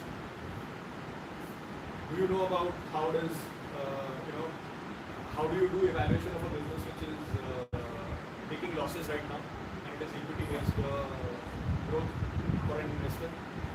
No, it was discovered 5 years ago. That model was accepted by US GAAP 5 years ago. So how can somebody who learned finance 10 years back know about it? Growth NPV क्या होता है? NPV सीख रहे हो क्या आप? Growth NPV क्या होता है पता ही नहीं. था ही नहीं. हमारे टाइम पे था ही नहीं GNPV. In 2008, 9, 10, CFA did not have GNPV. Now it does. How do you know about it? You have to keep reading. So you have to accept first that you don't know. You don't know what's going on. That's why I said learn from your juniors. अब जो finance करके बाहर आ रहे हैं, I speak to them. क्या change हुआ है? Then I have to go and study. Otherwise, I will be a dinosaur. And eventually, everybody becomes a dinosaur. The more you delay it, more is prolonged is your career.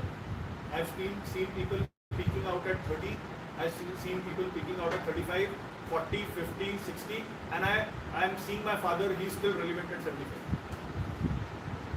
He was the one who was just calling me regarding something on his business. He knows more about it than I do in this age. Right? So it's about how much you reinvent yourself, as ma'am was saying, how much have you unlearned and relearned? I always used to think यार किसी भी school का evaluation करने करता था. We bought a lot of schools also, not just greenfield but brownfield acquisitions as well. तब मैं evaluation करता था EBITDA के multiples में होता था. But how do you do it for a company which is in losses? अगर EBITDA minus में है तो कैसे evaluation करोगे? इसका मतलब उससे पैसे लोगे? उसका asset खरीदते वक्त नहीं कर सकते ना. So you have to keep learning. That's why I'm saying you need to keep yourself well grounded. कि यार ऐसी बहुत सारी चीजें मेरे को नहीं आती, right? And when we interact with, at least I interact with people in my technology team, in my analytics team, in my chat GPT अगर आया तो chat GPT में अपनी टीम के साथ बैठ के देख रहा हूँ कि क्या है इसमें, because they will understand it much more than I will. Their understanding of machine learning algorithms, neural networks is much better than mine. I will know 80% of it, they will know 100% of it. Right? You know Pareto's principle? किसी को पता है क्या Pareto's principle क्या है? 20% time will give you 80% result. For the next 20% you require 80% effort. अगर कोई चीज़ सीखनी है ना तो 20% टाइम में ही तुम 80% चीज़ सीख लोगे. Don't try. If you are a generalist meaning who understands a lot of things and therefore has a general management profile, right? General management का अगर प्रोफाइल चाहिए तो 20% देके मल्टीपल चीज़ें सीखो. प्रोजेक्ट मैनेजमेंट भी सीखो, सी सीखो, एडमिन भी सीखो, HR भी सीखो, सब चीज़ सीखो. I can build competency frameworks myself, right? Because I learned it. अगर जर्नलिस्ट बनना है तो you need to understand how to create growth paths, how to understand career paths, when you are given how to understand an organogram, how to structure the company, how to structure verticals, how to look at, if I don't understand finance, I will not understand कि आज मेरे को जो करना है इसके बाद मैं spin off कैसे करूँगा कंपनी, एक को इतना पार्ट बेचना है कंपनी का कैसे करूँगा. So all those things you need to learn. मेरे को नहीं आता था कॉलेज में सिखाते हैं उसके बाद सीखना. So that's why you have to keep learning. That's how you deliver on expectations. I hope I answered. Sir, what's the best piece of advice you received till the date, and a piece of advice for all of us? I know your need for advice, but there is no advice which is relevant for all. I'll tell you something. There's this beautiful song called it's by a singer called Lakshyavedh. Has anybody heard that song? One of the teachers also. It's a very old song. You guys should hear it out. It's about advice, okay? And how advice is basically a form of nostalgia which somebody themselves couldn't achieve, right? You think back and you thought, "Kash main ye kar leta." That's your advice for the next generation. But you are not qualified to give that advice because you didn't do it, right? Advice इतनी है भाई, मेहनत करो, मेहनत से पीछे मत हटना बस.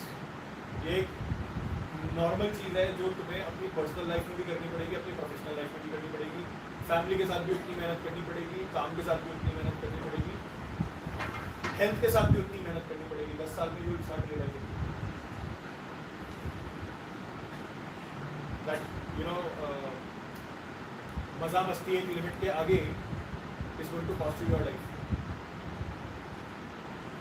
क्योंकि अगर तुम्हारी वर्किंग कैपेबिलिटी 50 के आगे नहीं रही, अभी जोड़ों दुख रहे हैं, भागने को नहीं होता है, 10 घंटे काम करने को नहीं होता है, तो अर्निंग जिस समय तुम पीक पे होगे अपनी अर्निंग के, उस समय रिटायर होना पड़ेगा.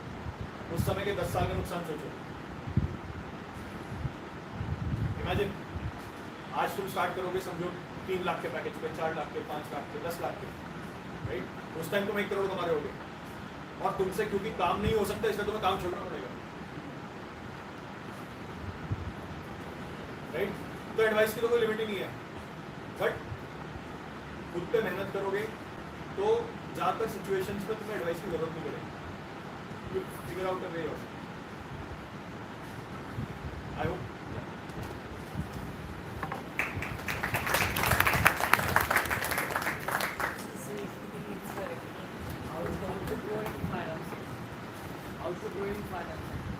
How to? grow in finance.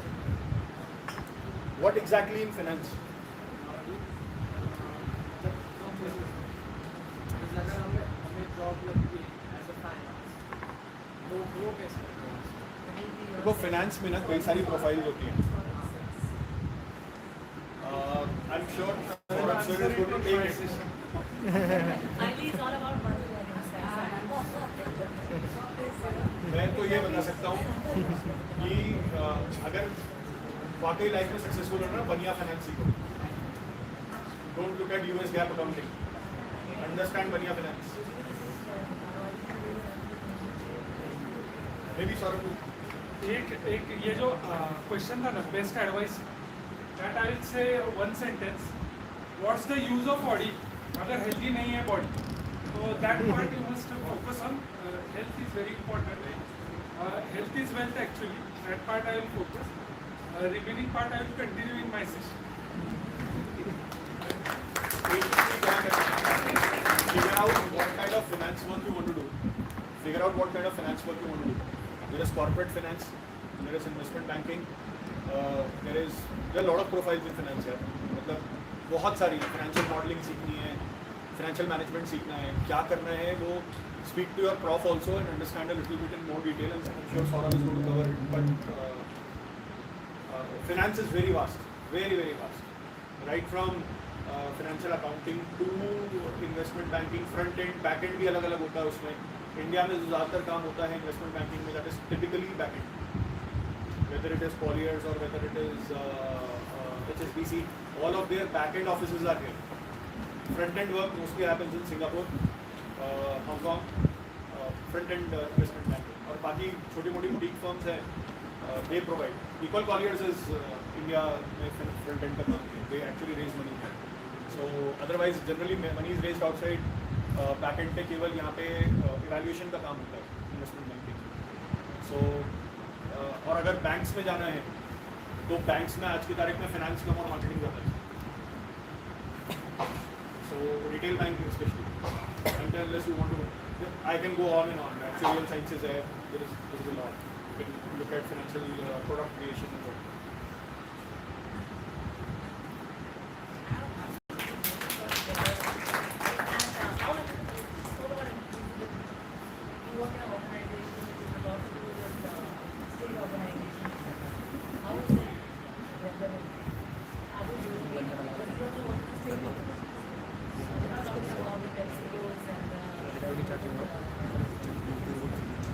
See, I'll tell you, any business entity, at least from our perspective, when we are looking at any expense, okay, we figure out if there are ROI on it or not, whether it is diversity or whether it is, any sort of expense. So, a Pepsi, it makes sense for them because their customers are diverse.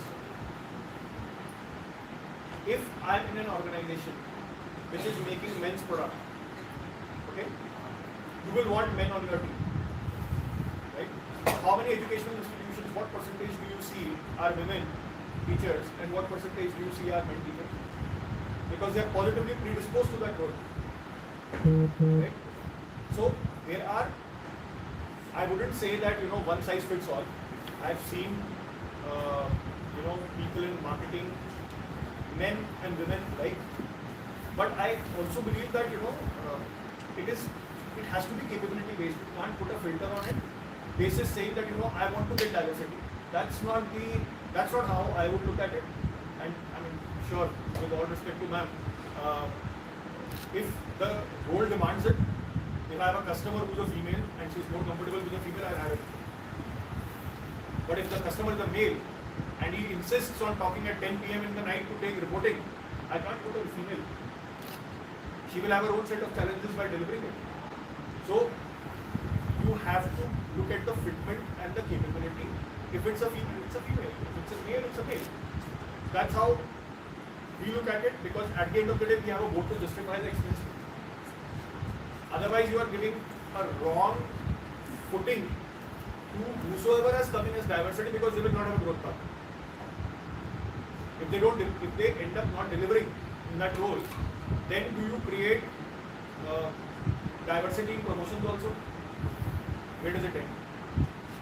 Right? You will disorient the people who are actually performing. So it is better that even you have to take care of diversity, you should take care of diversity, but don't forget capability. That's my take on it. And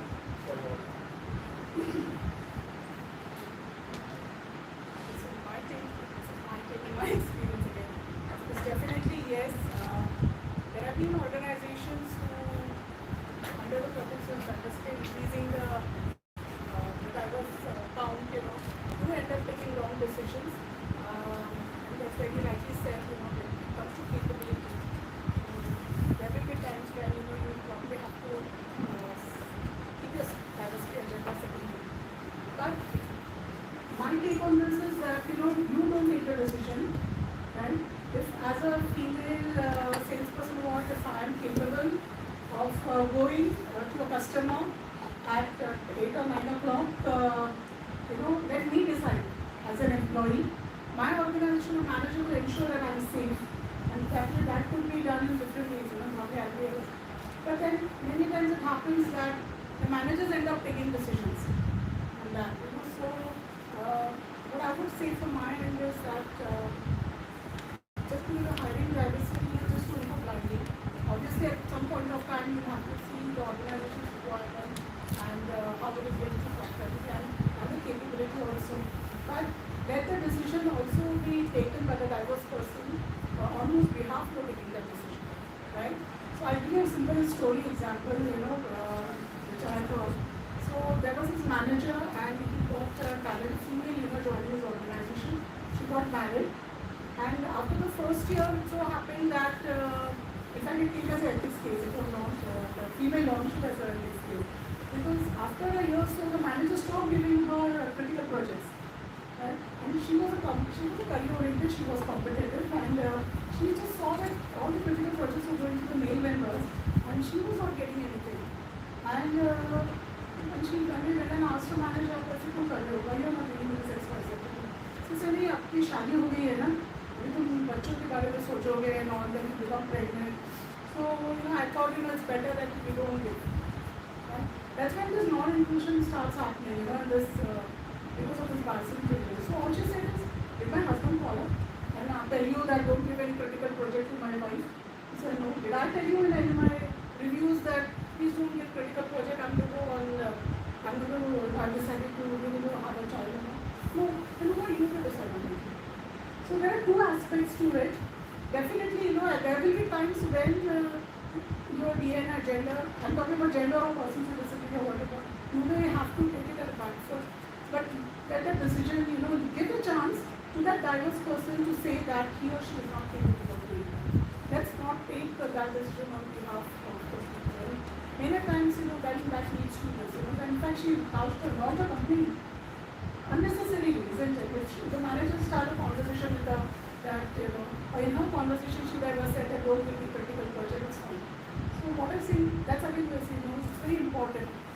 That conversation, that clarity, transparency is very important.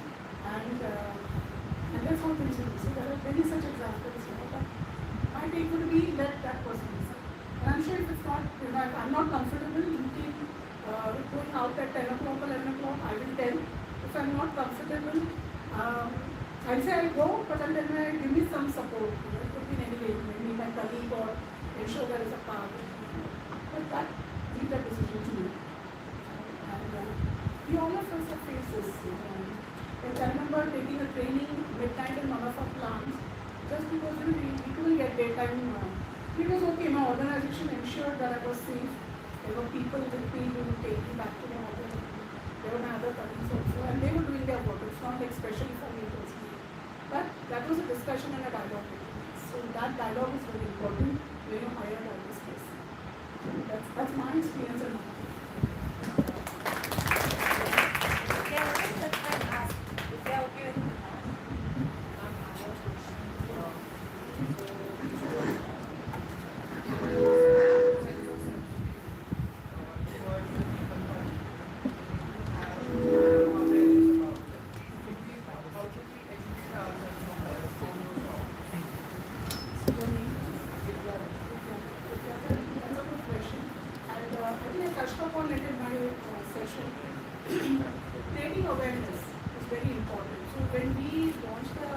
ERGs, first thing we did, especially for even for gender, we had a proper program that sensitized people, on gender, about how to deal with for persons with disability, LGBT, we actually sensitize. So every organization will do a sensitization workshop. It's not that they will just tell you, okay, this is ERG launch and now leave it to them. So a sensitization workshop is part of the agenda. In fact, in some cases, that's the first agenda. Across sensitization, and then we will start working on side by side of other agenda. But sensitization is the first. So you can look at, one thing is check with the organization that you have joined, whether they have these programs. Sometimes they are online programs, sometimes they are classroom programs. So, and just join them. If you have doubt, go to the sponsor, or go to your DM, go to the HR, your own manager. They will guide you on how to get sensitized. Even the LGBTQ, we have huge sensitization. The focus was totally on sensitization because it's natural. Even despite being a DNA person, I still am not saying that I'm 100% aware of the LGBTQ problems. That's what I was able to learn. I attended those trainings. I was fortunate that I had a co-sponsor who was from the community, who was open about it. He taught us a lot. He was my teacher. Right? So that's one of the reasons. So don't worry, they are not just going to have programs and just do on it. They are going to definitely. So that's where I say be alert.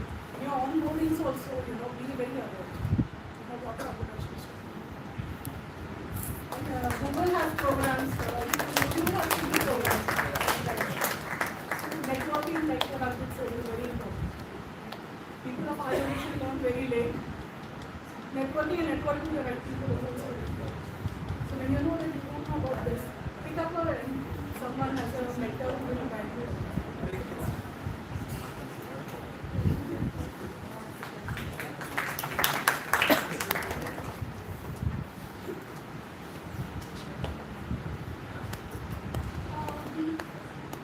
We continue our session after a very short break. I request all the students to be seated as refreshment to be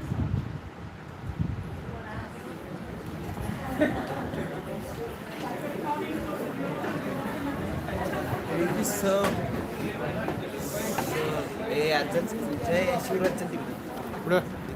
करू का बंद